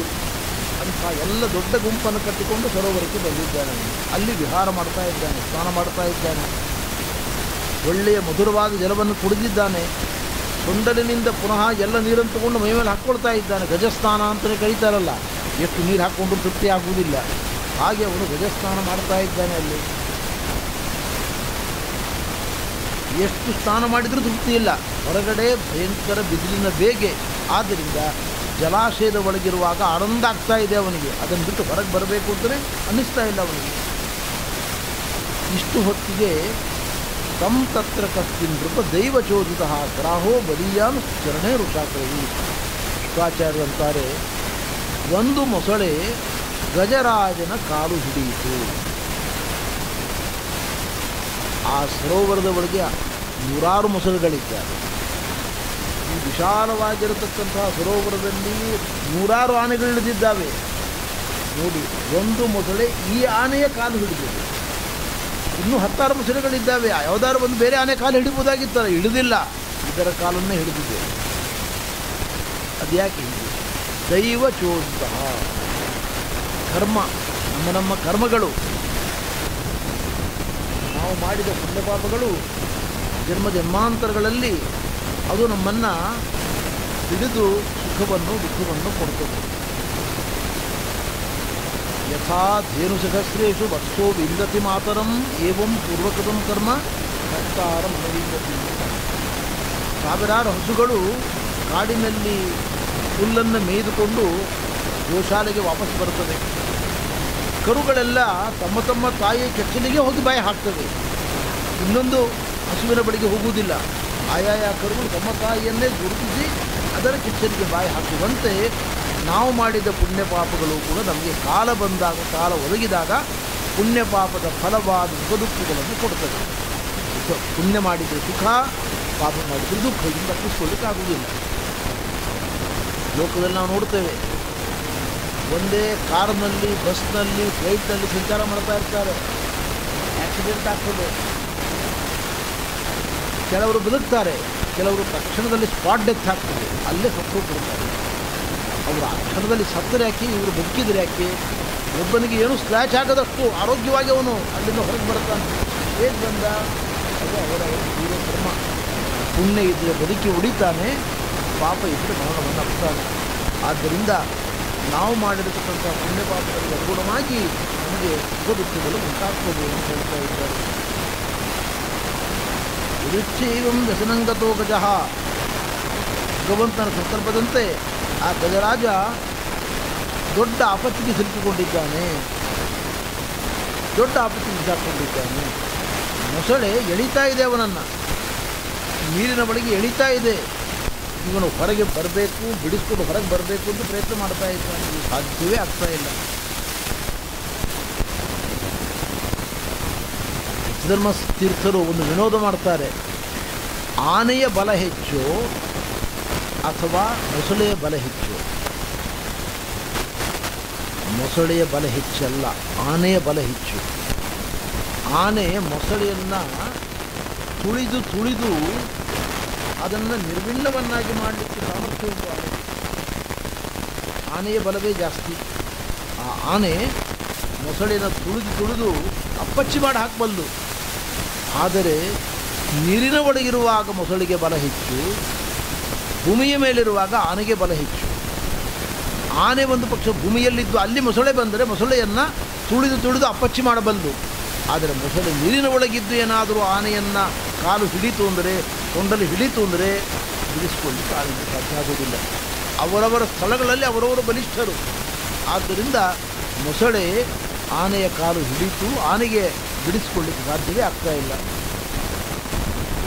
ಆವಾಗ ಆನೆಯನ್ನು ಹೊರಗೆ ಎಳಿಬೇಕು ಅಂತ ಸೊಂಡಲಿನಿಂದ ಅದರ ಮಕ್ಕಳು, ಅಣ್ಣ ತಮ್ಮಂದಿರು ಅವರು ಪ್ರಯತ್ನ ಮಾಡ್ತಾ ಇದ್ದಾರೆ. ಇದು ಕೂಡ ಆನೆಗೆ ಬರಕೊಟ್ಟು ಹೊರಗೆ ಹಾಕೊಳ್ಳೋಣ ಅಂತ ಪ್ರಯತ್ನ ಮಾಡ್ತಾ ಇದ್ದಾರೆ. ಯಾರು ಪ್ರಯತ್ನ ಮಾಡಿದರೂ ಕೂಡ ಜಪ್ಪಯ್ಯ ಅಂದರೂ ಆನೆ ಹೊರಗೆ ಬರ್ತಾ ಇದೆ. ಸುಮನಿಗಳಂತಾರೆ, ಸಹಸ್ರಂ ಜಗನ್ಮಹೀಪತೆ. ಇದು ಒಂದೆರಡು ದಿನ ಅಲ್ಲ, 1000 ವರ್ಷ ಕಳೆದು ಹೋಯಿತು ಅಂತ ಹೇಳ್ತಾರೆ. ಸಹಸ್ರಂ 1000 ವರ್ಷಗಳವರೆಗೆ ಈ ಘಟ ನಡೀತು ಅಂತ. ನಿಜವಾಗಿ ಗಮನಿಸಿ ನೀವು, ಮೊಸಳೆಯೂ ಕೂಡ ಏನೂ ಆಹಾರ ತಿನ್ನಲಿಕ್ಕೆ ಅವಕಾಶ ಇಲ್ಲ, ಆನೆಯೂ ಏನೂ ಆಹಾರ ತಿನ್ನೋ ಹಾಗಿಲ್ಲ. ವಾರ 10 ದಿವಸ ಬಿಟ್ಟರೆ ಇಬ್ಬರು ಸತ್ತು ಹೋಗಬೇಕು. ಸಾಯಲಿಲ್ಲ ಇಬ್ಬರು ಕೂಡ. ಊರಿನ ಅಮೃತ ಕುಡಿದವರಲ್ಲ. ಹೇಗಾಯ್ತಿದು? ಭಗವಂತನ ಸಂಕಲ್ಪ. ಇವರು ಬದುಕಿ ಉಳಿಬೇಕು ಅಂತ ಸಂಕಲ್ಪ. ದೊಡ್ಡ ಮಲ್ಟಿ-ಫ್ಲೋರ್ಡ್ ಬಿಲ್ಡಿಂಗ್ ಬಿದ್ದು ಹೋಗ್ತದೆ. ಅದು 15 ಮಾಡಿ, 30 ಮಾಡಿ, 50 ಮಾಡಿ ಕೊಲಾಪ್ಸ್ ಆಗಿ ಕೆಳಗೆ ಬೀಳ್ತದೆ. ಅದರ ಒಳಗೆ ಸಣ್ಣ ಮಗುವೋ ಯಾವುದೋ ಒಬ್ಬ ತಾಯಿಯೋ ತಂದೆಯೋ ಒಂದು ಗಂಡೋ ಹೆಣ್ಣೋ ಬದುಕಿ ಉಳಿದಿರ್ತದೆ. ಅದರಲ್ಲಿ ಎಷ್ಟೋ ಸಾವಿರಾರು ಜನ ಸತ್ತು ಹೋಗ್ತಾರೆ ಅದರಲ್ಲಿ. ಸಾವಿರಾರು ಜನ ಸತ್ತಾಗ ಇವರು ಸಾಯಬೇಕಾಗಿತ್ತಲ್ಲ, ಯಾಕೆ ಸಾಯಲಿಲ್ಲ? ಅಲ್ಲೇನೋ ಒಂದು ಆವರಣ ಅವರಿಗೆ ದೊರಕಿ ಉಸಿರಾಡಲಿಕ್ಕೆ ಅವಕಾಶ ಸಿಕ್ಕಿ ಹೇಗೋ ಬಚ್ಚಿ ಉಳಿದಿದ್ದಾರೆ. ಯಾಕಂದರೆ ಭಗವಂತನ ಸಂಕಲ್ಪ ಮುಖ್ಯವೇ ಹೊರತು ಅದಕ್ಕೆ ಅನುಗುಣವಾಗಿ ಕಾರ್ಯ ನಡೀತದೆ. ಆದ್ದರಿಂದ ಗಜರಾಜನನ್ನು ವಿಪತ್ತಿನಿಂದ ಪಾರುಗಾಣಿಸಬೇಕು ಅಂತ ಎಲ್ಲ ಆನೆಗಳು ಎಳೆದು ಹಾಕುವ ಪ್ರಯತ್ನ ಮಾಡಿದರೂ ಕೂಡ ಎಷ್ಟೆಷ್ಟು ಆನೆಗಳು ಪ್ರಯತ್ನ ಮಾಡ್ತಾ ಇದ್ದಾವೆ ಅಷ್ಟಷ್ಟು ನೀರಿನ ಆಳಕ್ಕೆ ಹೋಗ್ತಾ ಇದೆ. ಅದು ಹೊರಗೆ ಬರಲಿಕ್ಕೆ ಆಗ್ತಾ ಇದೆ. ಆಳಕ್ಕೆ ಹೋಗಿ ಇನ್ನಷ್ಟು ಅಪಾಯಕ್ಕೆ ಸಿಗ್ತಾ ಇದೆ. ಅಷ್ಟೆಲ್ಲ ಮೊಸಳೆಯ ಬಲ ಹೆಚ್ಚುತ್ತಾ ಇದೆ, ಆನೆಯ ಬಲ ಕಮ್ಮಿ ಆಗ್ತಾ ಇದೆ. ಚಿತ್ರಮಂಸದ ಅಮರಾಹ ಅದನ್ನೇ ಹೇಳ್ತಾರೆ ಶುಕಾಚಾರ್ಯರು. ದೇವತೆಗಳು ಆಕಾಶ ಮಾರ್ಗದಲ್ಲಿ ನೋಡ್ತಾ ಇದ್ದಾರೆ ಇದನ್ನು, ವಿಸ್ಮಯವನ್ನು ಅವರೇ ಆಶ್ಚರ್ಯಪಡ್ತಾ ಇದ್ದಾರೆ. ಇದನ್ನು ಭಗವಂತನ ಸಂಕಲ್ಪವನ್ನು ಚೆನ್ನಾಗಿ ತಿಳಿದವರು ದೇವತೆಗಳು. ದೇವರ ಮಹಿಮೆ ಬಹಳ ವಿಚಿತ್ರ. ಇದು ಪ್ರಪಂಚದಲ್ಲಿ ಎಲ್ಲೂ ಕೂಡ 1000 ವರ್ಷಗಳ ಕಾಲ ಅನ್ನಾಹಾರವನ್ನು ಸ್ವೀಕಾರ ಮಾಡದೆ ಯಾರೂ ಬದುಕಿ ಉಳಿದದ್ದಿಲ್ಲ. ಇದು ಬದುಕಿ ಉಳಿದಿದ್ದಾರೆ ಎಂದರೆ ದೇವರ ಮಹಿಮೆ ವಿಚಿತ್ರ ಅಂತ ದೇವರ ಮಹಿಮೆಯನ್ನು ಚಿಂತನೆ ಮಾಡ್ತಾ ಇದ್ದಾರೆ ದೇವತೆಗಳು ಆಕಾಶ ಮಾರ್ಗದಲ್ಲಿ. ಗಜೇಂದ್ರನ ಎಲ್ಲ ಬಲ, ಶಕ್ತಿ, ಸಹನ ಶಕ್ತಿ, ದೈಹಿಕ ಸಾಮರ್ಥ್ಯ, ಇಂದ್ರಿಯಗಳ ಸಾಮರ್ಥ್ಯ ಎಲ್ಲವೂ ಕೂಡ ಉಡುಗಿ ಹೋಯಿತು, ಸಂಪೂರ್ಣವಾಗಿ ನಷ್ಟವಾಗಿ ಹೋಯಿತು. ಆನೆ ತನ್ನ ಬಲವನ್ನೆಲ್ಲ ಕಳೆದುಕೊಂಡಿತು, ಸಂಕಟಕ್ಕೆ ಸಿಲುಕು ಹಾಕಿಕೊಂಡಿತು. ಆವಾಗ ಅದಕ್ಕೆ ಒಂದು ಸತ್ಯ ಅರ್ಥ ಆಯಿತು. ನನ್ನನ್ನು ನಾನೇ ರಕ್ಷಣೆ ಮಾಡಿಕೊಳ್ಳಬಲ್ಲೆ ಅಂತ ನಾನು ಅಂದ್ಕೊಂಡಿದ್ದೆ, ಅದು ಸುಳ್ಳಾಯಿತು. ನನ್ನ ಅಣ್ಣ ತಮ್ಮ ಹೆಂಡತಿ ಮಕ್ಕಳು ಅಕ್ಕಪಕ್ಕದವರು ಆತ್ಮೀಯರೆಲ್ಲರೂ ಕೂಡ ನನ್ನ ಆಪತ್ತಿನಿಂದ ಪಾರುಗಾಣಿಸ್ತಾರೆ ಅಂತ ಅಂದ್ಕೊಂಡೆ, ಅದು ಕೂಡ ಸುಳ್ಳಾಯಿತು. ಇನ್ನು ಉಳಿದಿರೋದು ಒಂದೇ ಒಂದು, ಭೀತಂ ಪ್ರಪನ್ನಂ ಪರಿಪಾತಿಯದ್ಭಯಾತ್. ಭೀತನಾಗಿರತಕ್ಕಂಥ ವ್ಯಕ್ತಿ ಶರಣಾಗತನಾದಾಗ ಯಾವ ಪರಮಾತ್ಮ ಅವನನ್ನು ಕಾಪಾಡ್ತಾನೋ ಅಂತ ನಾರಾಯಣನಿಗೆ ಶರಣಾಗುವುದು ಒಂದೇ ನನಗಿರುವ ಉಪಾಯ. ಅವನನ್ನು ಶರಣಾಗತನಾಗ್ತೀನಿ. ಇಲ್ಲಿವರೆಗೆ ನನಗೆ ದೇವರ ಸ್ಮರಣೆ ಬರಲೇ ಇಲ್ಲ. ಬಲದ ಅಹಂಕಾರ, ಸಾಮರ್ಥ್ಯದ ಅಹಂಕಾರ ಅದಿತ್ತು. ನನಗೆ ಬೇಕಾದಷ್ಟು ಜನ ಆತ್ಮೀಯರಿದ್ದಾರೆ, ಗೆಳೆಯರಿದ್ದಾರೆ, ಅವರೆಲ್ಲ ಇದ್ದಾರೆ, ಅಪಾಯದಿಂದ ಪಾರು ಮಾಡ್ತಾರೆ ಅನ್ನುವ ಭಾವನೆ ಇತ್ತು. ಎಲ್ಲ ಒಂದೊಂದಾಗಿ ಸುಳ್ಳಾಯಿತು. ಅವರಿಗೂ ಏನೂ ಮಾಡಲಿಕ್ಕಾಗಿಲ್ಲ, ನನಗೂ ನನ್ನನ್ನು ರಕ್ಷಣೆ ಮಾಡ್ಕೊಳ್ಳಿಕ್ಕಾಗಿಲ್ಲ. ಇನ್ನು ಉಳಿದಿರುವುದು ಒಂದೇ ಉಪಾಯ, ಸಂಕಟ ಬಂದಾಗ ವೆಂಕಟರಮಣ ಅಂತ ಹೇಳಿದ ಹಾಗೆ ಆ ಸ್ವಾಮಿಯ ಪಾದಾರವಿಂದಗಳನ್ನು ಧ್ಯಾನ ಮಾಡೋಣ, ಸ್ತೋತ್ರ ಮಾಡೋಣ ಅಂತ ಅವನು ವಿಚಾರ ಮಾಡ್ತಾ ಇದ್ದಾನೆ. ಯಜ್ಞಾಭಿಮಾಂ ಬುದ್ಧಿಮತಾಭ್ಯಪದ್ಯತ. ಆವಾಗ ಗಜೇಂದ್ರ ಭಗವಂತನ ಸ್ತೋತ್ರವನ್ನು ಮಾಡಬೇಕು ಅಂತ ವಿಚಾರ ಮಾಡ್ತಾ ಇದ್ದಾನೆ. ನಮಾಮಿಮೇ ಜ್ಞಾತಯ ಆತುರಂ ಗಜಾಹ ಕುತಃ ಕರಿಣ್ಯ ಪ್ರಭವಂತಿ ಮೋಚಿತಂ ಗ್ರಾಹೇಣ ಪಾಠೇನ ವಿಧಾಗಳಾಗುತ್ತೋ ಹಂಸಿದಂ ಯಾರು ಪರಂಪರಾಯಿ. ಯಾವ ನನ್ನ ಅನಾದಿಯಾದ ಕರ್ಮ, ಪ್ರಾಚೀನ ಕರ್ಮಕ್ಕನುಗುಣವಾಗಿ ಭಗವಂತ ನನಗೆ ದುಃಖವನ್ನು ಒದಗಿಸಿಕೊಟ್ಟಿದ್ದಾನೆ ಈ ಕಾಲದಲ್ಲಿ. ಮೊಸಳೆ ಒಂದು ನಿಮಿತ್ತ ಮಾತ್ರ, ಅದನ್ನು ಉಪಾಧಿಯನ್ನಾಗಿ ಮಾಡಿಕೊಂಡು ಭಗವಂತ ನನಗೆ ದುಃಖ ಕೊಡ್ತಾ ಇದ್ದಾನೆ, ವೇದನೆ ಕೊಡ್ತಾ ಇದ್ದಾನೆ. ಹಾಗಾದರೆ ಯಾವ ಪರಮಾತ್ಮನನ್ನ ಕರ್ಮವನ್ನು ಕಂಡು, ಪಾಪಕರ್ಮವನ್ನು ಕಂಡು, ಮೊಸಳೆಯನ್ನು ನಿಮಿತ್ತವನ್ನಾಗಿ ಮಾಡಿಕೊಂಡು ನನಗೆ ದುಃಖವನ್ನು ಕೊಡ್ತಾ ಇದ್ದಾನೋ ಅವನಿಗೆ ಶರಣಾಗತನಾಗಿಬಿಟ್ರೆ ಇದರಲ್ಲಿ ಪರಿಹಾರ ಮಾಡ್ತಾನೆ. ನಾವು ಯಾವಾಗಲೂ ಅರ್ಥ ಮಾಡ್ಕೊಳ್ಬೇಕಾದ ದೊಡ್ಡ ಪ್ರಮೇಯ ಇದೆ. ಈಗೇನಾದರೂ ದುಃಖ ಒದಗಿ ಬಂದರೆ ಅದರ ಹಿಂದೆ ಒಂದು ಪಾಪ ಇದೆ. ಆ ಪಾಪ ಇದ್ದದ್ದರಿಂದ ನಾವೇನು ಮಾಡಬೇಕು ಅಂದರೆ ಪಾಪವನ್ನು ಕಳೆದುಕೊಳ್ಳುವ ಪ್ರಯತ್ನವನ್ನು ನಾವು ಮಾಡಬೇಕು. ಆವಾಗ ಏನಾಗುತ್ತೆ ಅಂದರೆ ಆ ದುಃಖದ ತೀವ್ರತೆ ಕಡಿಮೆ ಆಗುತ್ತೆ. ನಾವು ವಾಹನದಲ್ಲಿ ಸಂಚಾರ ಮಾಡ್ತಾ ಇರ್ತೇವೆ, ರೆಡ್ ಲೈಟ್ ಕಾಣಿಸ್ತದೆ. ರೆಡ್ ಲೈಟ್ ಬಂದ ಕೂಡಲೇ ದ್ವಿಚಕ್ರ ವಾಹನ ಇರ್ಬೋದು, ದ್ವಿಚಕ್ರದ ವಾಹನ ಇರ್ಬೋದು, ನಿಲ್ಲಿಸ್ತೇವೆ. ಶಾಂತವಾಗಿ ಕುತ್ಕೊಳ್ತೇವೆ. ರೆಡ್ ಲೈಟ್ ಹೋದ ಮೇಲೆ ಮುಂದೆ ಪ್ರಯಾಣ. ಅದೊಂದು ಅಪಾಯದ ಸೂಚನೆ. ಹಾಗೆ ಗ್ರಹಗಳು, ಪ್ರಾಚೀನ ಕರ್ಮಗಳು ನಮಗೆ ಅಪಾಯದ ಸೂಚನೆಯನ್ನು ಕೊಡ್ತವೆ. ಅಪಾಯದ ಸೂಚನೆ ಕೊಟ್ಟಾಗ ನಾವೇನು ಮಾಡಬೇಕು? ಈ ದುಃಖಕ್ಕೆ ಮೂಲ ಕಾರಣವಾದ ಕರ್ಮ, ಪಾಪಕರ್ಮ ಅದನ್ನು ಕರಗಿಸಬೇಕು. ಅದನ್ನು ಕರಗಿಸುವುದು ಹೇಗೆ? ವಿಷ್ಣುವಿನ ಆರಾಧನೆಯಿಂದ, ಹೋಮ ಹವನಗಳಿಂದ, ಜಪತಪಸ್ಸು ಪಾರಾಯಣಗಳಿಂದ, ಪವಿತ್ರ ತೀರ್ಥಗಳ ಸ್ನಾನದಿಂದ, ಅನ್ನದಾನದಿಂದ, ಇವೆಲ್ಲ ಉಪಾಯಗಳಿಂದ ನಾವು ಪಾಪವನ್ನು ಕಳೆದುಕೊಂಡರೆ ಭಗವಂತ ಪಾಪ ಇಲ್ಲ ಅನ್ನುವ ಕಾರಣದಿಂದ ನಮಗೆ ಮತ್ತೆ ಸುಖಶಾಂತಿಗಳನ್ನು ಅನುಗ್ರಹ ಮಾಡ್ತಾನೆ. ಆದ್ದರಿಂದ ಗಜರಾಜನೂ ಕೂಡ ಏನು ಮಾಡಿದ ಅಂದರೆ, ಇವಾಗ ಏನೂ ಮಾಡಲಿಕ್ಕಿಲ್ಲ, ಹುಟ್ಟಿದ್ದು ಪಶು ಯೋನಿಯಲ್ಲಿ ಹುಟ್ಟಿದ್ದಾನೆ. ಆದ್ದರಿಂದ ಈಗ ದಾನ ಧರ್ಮ ಸ್ಥಿತಿಯಲ್ಲಿ ವಿಚಾರ ಮಾಡಲಿಕ್ಕೆ ಆಗುವುದಿಲ್ಲ. ಇವಾಗ ಅದಕ್ಕೋಸ್ಕರ ದೇವರ ಧ್ಯಾನವನ್ನು ಮಾಡಬೇಕು ಅಂತ ವಿಚಾರ ಮಾಡ್ತಾ ಇದ್ದಾನೆ. ಪ್ರಚಂಡ ವೇಗದಿಂದ ಬರತಕ್ಕಂತಹ ಮೃತ್ಯು ದೇವತೆಯಿಂದ ಶರಣಾಗತನಾದ ವ್ಯಕ್ತಿಯಿಂದ ರಕ್ಷಿಸುವ ಸಾಮರ್ಥ್ಯ ಇರತಕ್ಕಂಥದ್ದು ಕೇವಲ ಮಹಾವಿಷ್ಣುವಿಗೆ ಮಾತ್ರ, ಶ್ರೀಮನ್ನಾರಾಯಣನಿಗೆ ಮಾತ್ರ. ಮೃತ್ಯುವಾಗಿರತಕ್ಕಂಥ ಯಮ ಭೀಷಾಸ್ಮಾದ್ವಾತಪವತೆ ಭೀಷೋದೇ ಸೂರ್ಯ ಭೀಷಾಸ್ಮಾದ್ಯುಷ್ಯೇಂದ್ರಸ್ಯ ಮೃತ್ಯುಧಾವತಿ ಪಂಚಮ ಇತಿ. ಆ ಮೃತ್ಯುದೇವತೆಯಾದ ಧರ್ಮರಾಜನೂ ಕೂಡ ಪರಮಾತ್ಮನ ನಾಮಸ್ಮರಣೆ ಮಾಡತಕ್ಕಂಥ ವ್ಯಕ್ತಿಯ ಬಳಿಗೆ ತುಳಿಯುವುದಿಲ್ಲ. ಯಶಸ್ಸಿನ ಭಾಗದಲ್ಲಿ ನೀವು ಕೇಳಿದ್ದೀರಿ, ಯಮಧರ್ಮರಾಜ ಹೇಳಿದ್ದಾನೆ ತನ್ನ ದೂತರಿಗೆ, ಯಾರು ಹರಿನಾಮ ಸ್ಮರಣೆ ಮಾಡ್ತಾ ಇದ್ದಾರೆ ಅವರ ಬಳಿಗೆ ಹೋಗಬೇಡ್ರಿ. ಯಾರು ಸ್ನಾನ ಸಂಧ್ಯಾವಂದನೆ ದೇವತಾರ್ಚನೆ ಅನ್ನದಾನ ಹರಿನಾಮ ಸ್ಮರಣೆ ಪುಣ್ಯಕರ್ಮಗಳನ್ನು ಮಾಡ್ತಾ ಇದ್ದಾರೆ, ಭಾಗವತಾದಿ ಗ್ರಂಥಗಳನ್ನು ಕೇಳ್ತಾ ಇದ್ದಾರೆ, ಅವರ ಬಳಿಗೆ ಹೋಗಬೇಡ್ರಿ, ಅವರ ಹತ್ತಿರ ಹೋಗಬೇಡ್ರಿ ಅಂತ ಯಮಧರ್ಮರಾಜ ತನ್ನ ದೂತರಿಗೆ ಹೇಳಿದ್ದಾರೆ. ಆದ್ದರಿಂದ ನಾವು ಇದನ್ನು ಹೆಚ್ಚು ಹೆಚ್ಚು ಪ್ರಮಾಣದಲ್ಲಿ ಮಾಡಬೇಕು. ಸ್ವಲ್ಪ ಮಾಡಿದರೂ ಕೂಡ ಅನೇಕ ಜನ್ಮಗಳ ಪಾಪ ಪ್ರಾಯಶ್ಚಿತ್ತ ಆಗ್ತದೆ ಇದು. ಆದರೆ ಹೆಚ್ಚು ಹೆಚ್ಚು ಮಾಡಿದಾಗ ಯಮಧರ್ಮರಾಜ ಮೊದಲಾಗಿರತಕ್ಕಂಥ ದೇವತೆಗಳು ನಮಗೆ ಹೆಚ್ಚು ಪ್ರೀತರಾಗಿ ಜ್ಞಾನವನ್ನು ಕೊಟ್ಟು ಭಕ್ತಿಯನ್ನು ಕೊಟ್ಟು ದೇವರ ಬಳಿಗೆ ಕರೆದುಕೊಂಡು ಹೋಗ್ತಾರೆ ಅನ್ನೋ ದೃಷ್ಟಿಯಿಂದ ಇದನ್ನು ನಾವು ಹೆಚ್ಚು ಮಾಡಬೇಕು ಅಂತ ತಾತ್ಪರ್ಯ.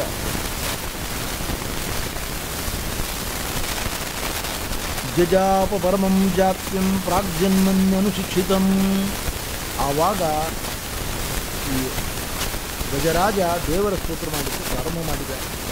ಅಲ್ಲ, ಸ್ತೋತ್ರ ಮಾಡಲಿಕ್ಕೆ ಅವನು ಯಾವ ಪಾಠಶಾಲೆಯಲ್ಲಿ ಓದಿದ್ದ, ಯಾವ ಗುರುಗಳ ಹತ್ರ ಓದಿದ್ದ, ಅವನು ಕೇಳಿ ಖುಷಿಯವನು ಆನೆ. ಅವನು ಜ್ಞಾನ ಏನಿದೆ ಅದು ಪ್ರಾಗ್ಜನ್ಮನ್ಯನುಶಿಕ್ಷಿತಂ.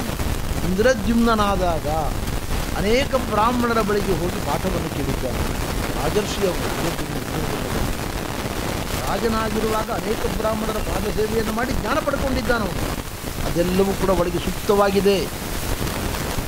ಪರಮಾತ್ಮ ಅದನ್ನೇನು ಮಾಡಿದ, ಯಾವಾಗ ಇವನು ಜೀವ ನಿನ್ನ ಧ್ಯಾನ ಮಾಡುತ್ತೇನೆ ಅಂತ ಹೊರಟಾವಾಗ ಎಲ್ಲ ಸಾಮಗ್ರಿಯನ್ನು ರಿಲೀಸ್ ಮಾಡಿದ ದೇವರು.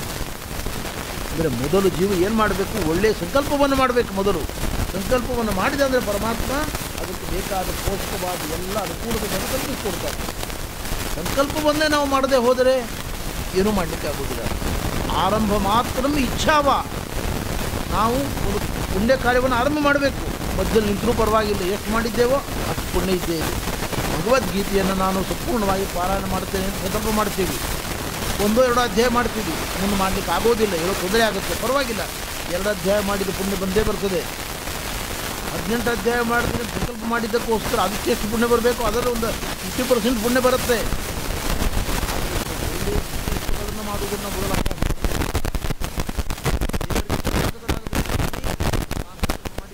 ನಡೆಸ್ಕೊಡು, ರೂಪಾಯಿ ನಡೆಸ್ಕೊಡು, ಅದರಿಂದ ನನಗೆ ಅನಂತ ಪುಣ್ಯವನ್ನು ಕೊಡು ಅಂತ ನಾವು ದೇವರಲ್ಲಿ ಕೇಳ್ಕೊಳ್ಬೇಕು.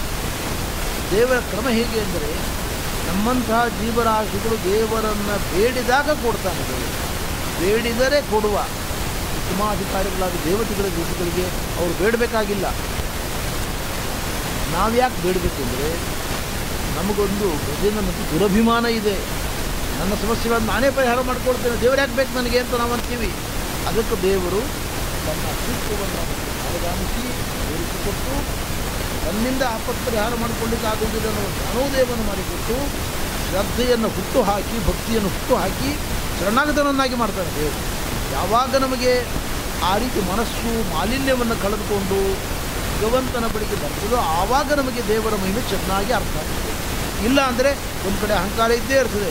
ನಾನೇ ಮಾಡ್ಕೊಳ್ಳಿಕ್ಕೆ ಆಗುತ್ತೋ ಏನೋ, ದೇವರ ಬಳಿಗೆ ಯಾಕೆ ಹೋದ್ನೋ ಏನೋ, ತಿರುಪತಿಗೆ ಹೋಗದೆ ಎದುರು ಆಗ್ತಿತ್ತೋ ಏನೋ, ಈ ಹೋಮವನ್ನು ಮಾಡಿಲ್ವಾ ಮಾಡದೆ ಎದುರು ಆಗ್ತಿತ್ತೋ ಏನೋ ಅನ್ನುವ ಭಾವನೆ ನಮ್ಮಲ್ಲಿ ಇದ್ದೇ ಇರ್ತದೆ.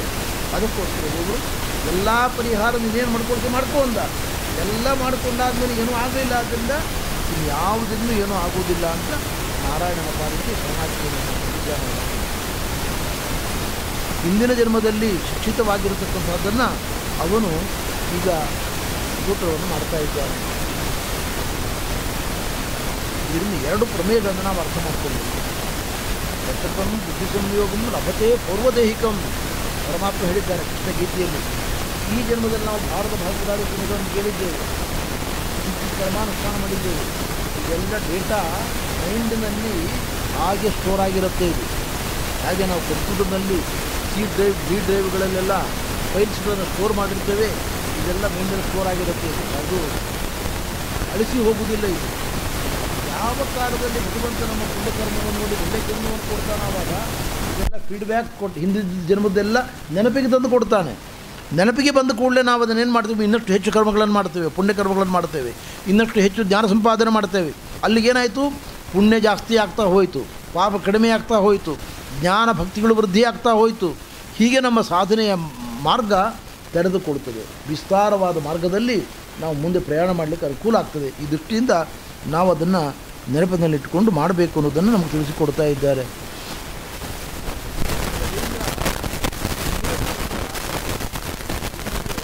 ನಾನೇ ಜನ್ಮ ಬರಲಿಕ್ಕೆ ಕಾರಣ ಏನಂದರೆ, ಇವನು ಕುಲಾಚಲ ಪರ್ವತದಲ್ಲಿ ದೇವರ ಪೂಜೆಯಿಂದ ಅಗಸ್ತ್ಯರು ಬರುವುದನ್ನು ನೋಡಿದ. ಅಗಸ್ತ್ಯರು ಬರುವುದನ್ನು ನೋಡಿದ ಕೂಡಲೇ ದೇವರನ್ನು ನೋಡಿದ ಕೂಡಲೇ ಎದ್ದು ನಿಂತ್ಕೊಳ್ಬೇಕಲ್ಲ.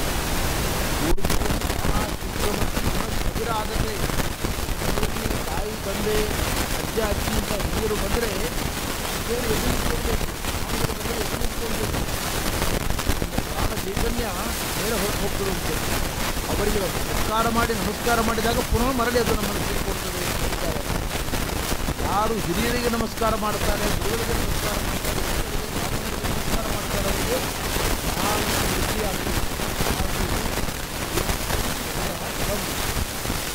ಆಯುಷ್ಯ ವೃದ್ಧಿ ಆಗ್ತದೆ, ದೀರ್ಘಾಯುಷ್ಯ ಉಂಟಾಗ್ತದೆ, ದೇಹದಲ್ಲಿ ಶಕ್ತಿ ಬೆಳೀತದೆ, ಕೀರ್ತಿ ವೃದ್ಧಿ ಆಗ್ತದೆ. ಆದ್ದರಿಂದ ದೊಡ್ಡವರನ್ನು ಕಂಡಾಗ ನಾಟ್ಯವನ್ನು ಬಿಟ್ಟು ನಮಸ್ಕಾರ ಮಾಡಬೇಕು. ಹಾಗೆ ಈ ಮಹಾನುಭಾವ ವಿಚಾರ ಮಾಡಿದ ದೇವರ ಪೂಜೆ ಮಾಡ್ತಾ ಇದ್ದೇನೆ. ಅಗಸ್ತ್ಯರು ಬರ್ತಾ ಇದ್ದಾರೆ. ದೇವರು ದೊಡ್ಡವರು, ಅಗಸ್ತ್ಯ ದೊಡ್ಡವರು. ದೇವರು ದೊಡ್ಡವನು. ಆದ್ದರಿಂದ ದೇವರ ಪೂಜೆ ಮಾಡುವಾಗ ನಾನು ಎದ್ದು ನಿಲ್ಲಬೇಕಾದ್ದಿಲ್ಲ, ನಮಸ್ಕಾರ ಮಾಡಬೇಕಾದ್ದಿಲ್ಲ ಅಂತ ವಿಚಾರ ಮಾಡಿದ. ಅಗಸ್ತ್ಯರು ಹತ್ತಿರ ಬಂದರು. ಅವನು ಬಳಿಗೆ ಬಂದು ನಿಂತ್ಕೊಂಡ್ರು. ಆವಾಗಲಾದರೂ ಎಚ್ಚೆತ್ತುಕೊಳ್ಬೇಕಿತ್ತು. ಅವನು ಎಚ್ಚೆತ್ತುಕೊಳ್ಳಲಿಲ್ಲ. ಅವನು ಹಾಗೆ ಪೂಜೆ ಮಾಡ್ತಾ ಇದ್ದ.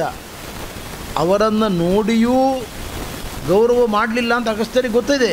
ಅದಕ್ಕೆ ಅವರು ಹೇಳಿದರು, ಮೂರ್ಖ, ನೀನೇನು ದೇವರ ಪೂಜೆ ಮಾಡ್ತಾ ಇದ್ದೀಯಲ್ಲ, ಅಲ್ಲಿ ದೇವರು ಇದ್ದಾನೋ ಇಲ್ಲೋ ಗೊತ್ತಿಲ್ಲ, ನನ್ನ ಒಳಗಂತೂ ದೇವರಿದ್ದಾನೆ. ಜ್ಞಾನಿಗಳಲ್ಲಿ ದೇವರ ಸನ್ನಿಧಾನ ಯಾವಾಗಲೂ ಇರ್ತದೆ. ಜಡ ಪ್ರತಿಮೆ ಮತ್ತು ಚಲಪ್ರತಿಮೆಗಳಲ್ಲಿ ಜಡಪ್ರತಿಮೆಗಿಂತ ಚಲಪ್ರತಿಮೆ ಶ್ರೇಷ್ಠ. ತಾಯಿ ತಂದೆ ಗುರುಗಳೆಂಬ ಪ್ರತಿಮೆ ಅತ್ಯಂತ ಶ್ರೇಷ್ಠ.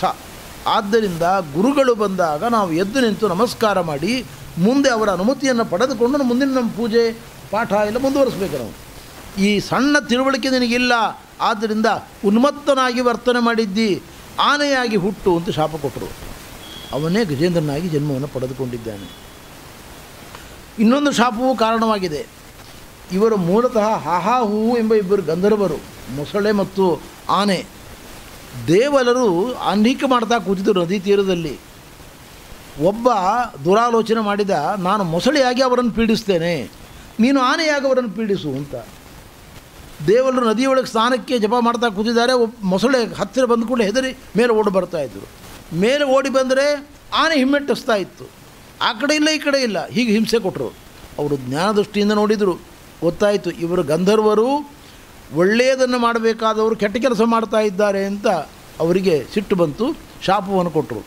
ನಿನಗೆ ಮೊಸಳೆಯ ರೂಪ ಬರಲಿ, ಯಾವ ರೂಪ ತಗೊಂಡಿದ್ದ ಅದೇ ರೂಪ ನಿನಗೆ ಬರಲಿ, ಮದೋನ್ಮತ್ತವಾದ ಆನೆ ರೂಪ ನಿನಗೂ ಬರಲಿ ಎಂದು ಶಾಪ ಕೊಟ್ಟರು. ಈ ಎರಡು ಹಿನ್ನೆಲೆಯಲ್ಲಿ ಗಜರಾಜ ಇವತ್ತು ಆನೆಯಾಗಿ ಹುಟ್ಟಿ ಬಂದಿದ್ದಾನೆ. ಇಂದ್ರದ್ಯುಮ್ನ ರಾಜ ಇವನು ಮೂಲತಃ. ಅವನು ಭಗವಂತನ ಸ್ತೋತ್ರವನ್ನು ಮಾಡಲಿಕ್ಕೆ ಆರಂಭ ಮಾಡಿದ್ದಾನೆ. ಈ ಸ್ತೋತ್ರ ಭಾಗವನ್ನು ಸ್ವಲ್ಪ ಚಿಂತನೆ ಮಾಡೋಣ. ನಾನು ಯಾಕೆ ಸ್ತೋತ್ರ ಭಾಗಕ್ಕೆ ಮಹತ್ವವನ್ನು ಕೊಡ್ತೇನೆ ಅಂದರೆ, ಬರೀ ಕಥೆಯ ಚಿಂತನೆ ಮಾಡುವುದರಿಂದ ನಮಗೆ ಮೋಕ್ಷ ಆಗುವುದಿಲ್ಲ. ಈ ಸ್ತೋತ್ರಕ್ಕೆ ಎಷ್ಟು ಮಹತ್ವ ಇದೆ ಅಂದರೆ ಮೋಕ್ಷವನ್ನು ಕೊಡ್ತದೆ ಅಂತ ಹೇಳ್ತಾರೆ ಶುಕಮುನಿಗಳು. ಮೋಕ್ಷವನ್ನು ಕೊಡಬೇಕಾದ್ರೆ ನಾವು ಬರೀ ಇಷ್ಟು ತಿಳ್ಕೊಂಡ್ರೆ ಸಾಕಾಗುವುದಿಲ್ಲ.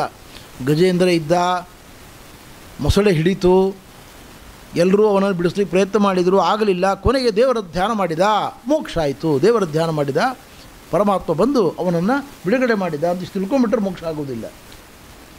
ಹಾಗಾದರೆ ಗಜೇಂದ್ರ ಯಾವ ಗುಣಗಳಿಂದ ಭಗವಂತನ ಮಹಿಮೆಯನ್ನು ಚಿಂತನೆ ಮಾಡಿದ ಅದನ್ನು ನಮಗೆ ಅರ್ಥ ಮಾಡಿಕೊಂಡು ನಾವು ಮನನ ಮಾಡಿದರೆ ಮಾತ್ರ ಜ್ಞಾನಪೂರ್ವಕವಾದ ಪ್ರೇಮವನ್ನು ನಾವು ದೇವರಲ್ಲಿ ಮಾಡೋದಂಗೆ ಆಗ್ತದೆ, ಭಕ್ತಿಯನ್ನು ಮಾಡೋದಂಗೆ ಆಗ್ತದೆ.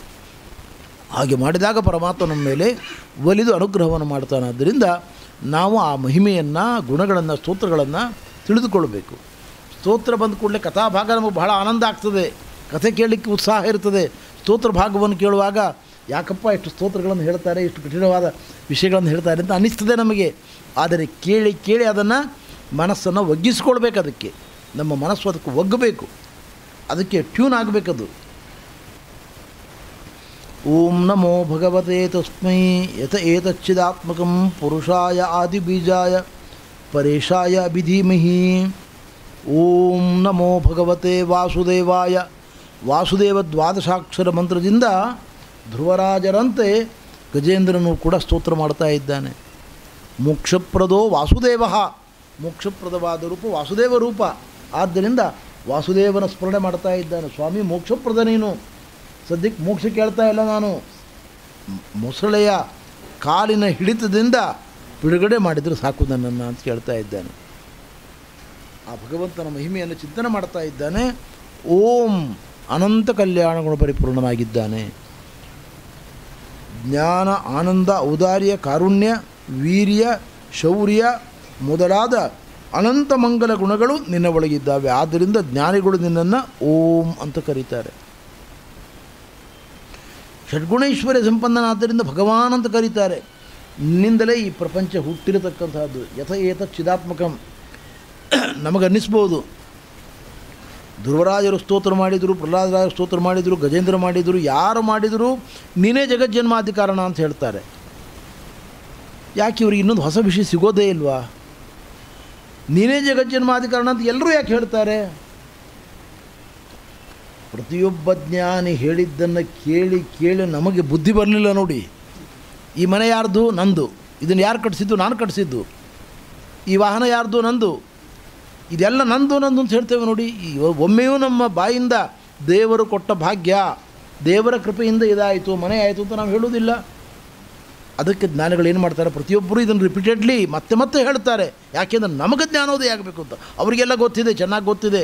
ಅವ್ರು ಯಾಕೆ ಮತ್ತೆ ಮತ್ತೆ ಅದನ್ನೇ ಹೇಳ್ತಾರೆ ಅಂದರೆ ಅದನ್ನೇ ನಾವು ಚಿಂತನೆ ಮಾಡಬೇಕು. ಪುಟ್ಟ ಮಕ್ಕಳಿಗೆ ನಾವು ಹೇಳ್ತೇವೆ, ಹೋಮ್ವರ್ಕ್ ಮಾಡು, ಕಾಪಿ ರೈಟಿಂಗ್ ಮಾಡು ಅಂತ ಹೇಳ್ತೇವೆ. ಕಾಪಿ ರೈಟಿಂಗ್ ಎಷ್ಟು ಸತಿ ಮಾಡಬೇಕು ನಾನು? ಬೆಳಗಿನಿಂದ ಸಾಯಂಕಾಲ ತನಕ ಬರಿತಾನೇ ಇದ್ದೀನಲ್ಲ. ನಾವು ಹೇಳ್ತೇವೆ, ನೋಡು, ಎಲ್ಲಿವರೆಗೆ ನಿನಗೆ ಅಕ್ಷರಗಳು ಚೆನ್ನಾಗಿ ಬರುವುದಿಲ್ಲೋ ಅಲ್ಲಿ ತನಕ ನೀನು ಬರಿಬೇಕು. ಚೆನ್ನಾಗಿ ಸುಂದರವಾದ ಅಕ್ಷರಗಳನ್ನು ಬರೀಲಿಕ್ಕೆ ಬರಬೇಕು. ಅಲ್ಲಿವರೆಗೆ ಕಾಪಿ ರೈಟಿಂಗ್ ಮಾಡ್ತಾ ಇರಬೇಕು ನಾನು. ಅದು 1 ದಿವಸ ಆಗ್ಬೋದು, 2 ದಿವಸ ಆಗ್ಬೋದು, 10 ದಿವಸ ಆಗ್ಬೋದು. ಅಲ್ಲಿ ತನಕ ನೀವು ಮಾಡ್ತಾನೇ ಇರಬೇಕು. ಹಾಗೆ ಜ್ಞಾನಿಗಳಂತಾರೆ, ಹರಿ ಜಗಜ್ಜನ್ಮಾಧಿಕಾರಣ ಜಗಜ್ಜನ್ಮಾಧಿಕಾರಣ ಅಂತ ನಾವು ಎಲ್ಲಿ ತನಕ ಚಿಂತನೆ ಮಾಡಬೇಕು ಅಂದರೆ ಎಲ್ಲಿ ತನಕ ನಮಗಿರೋ ಅಭಿಮಾನ ಹೋಗ್ತದೋ ಅಲ್ಲಿ ತನಕ. ಯಾವತ್ತು ಅಭಿಮಾನ ಹೋಗ್ತದೋ ಆವಾಗ ನೀವು ಅದನ್ನು ಹೇಳಬೇಕಾದ್ದಿಲ್ಲ. ನಿಮಗದು ಬುದ್ಧಿಯಲ್ಲೇ ಇದೆ, ಆವಾಗ ಹೇಳಬೇಕಾದ ಅವಶ್ಯಕತೆ ಇಲ್ಲ. ಆ ದೃಷ್ಟಿಯಿಂದ ಆ ಮಹಿಮೆಯನ್ನು ನಾವು ಚಿಂತನೆ ಮಾಡಬೇಕು. ಪುರುಷಾಯ, ನಮ್ಮ ಒಳಗೆ ಪುರುಷ ರೂಪದಿಂದ ಇದ್ದಾನೆ ಭಗವಂತ. 3 ಪುರುಷ ರೂಪಗಳನ್ನು ನಾವು ಚಿಂತನೆ ಮಾಡಬೇಕು ಅಂತ ಹೇಳ್ತದೆ ಶಾಸ್ತ್ರ. ಪ್ರಥಮಂ ಮಹತಸ್ರಾಷ್ಟ್ರ, ದ್ವಿತೀಯಂ ತ್ವಂಡ ಸಂಸ್ಥಿತಂ, ತೃತೀಯಂ ದೇಹಿನಾಂ ದೇಹೆ, ತ್ರೀಣಿ ಜ್ಞಾತ್ವ ವಿಮುಚ್ಯತೆ ಅಂತ.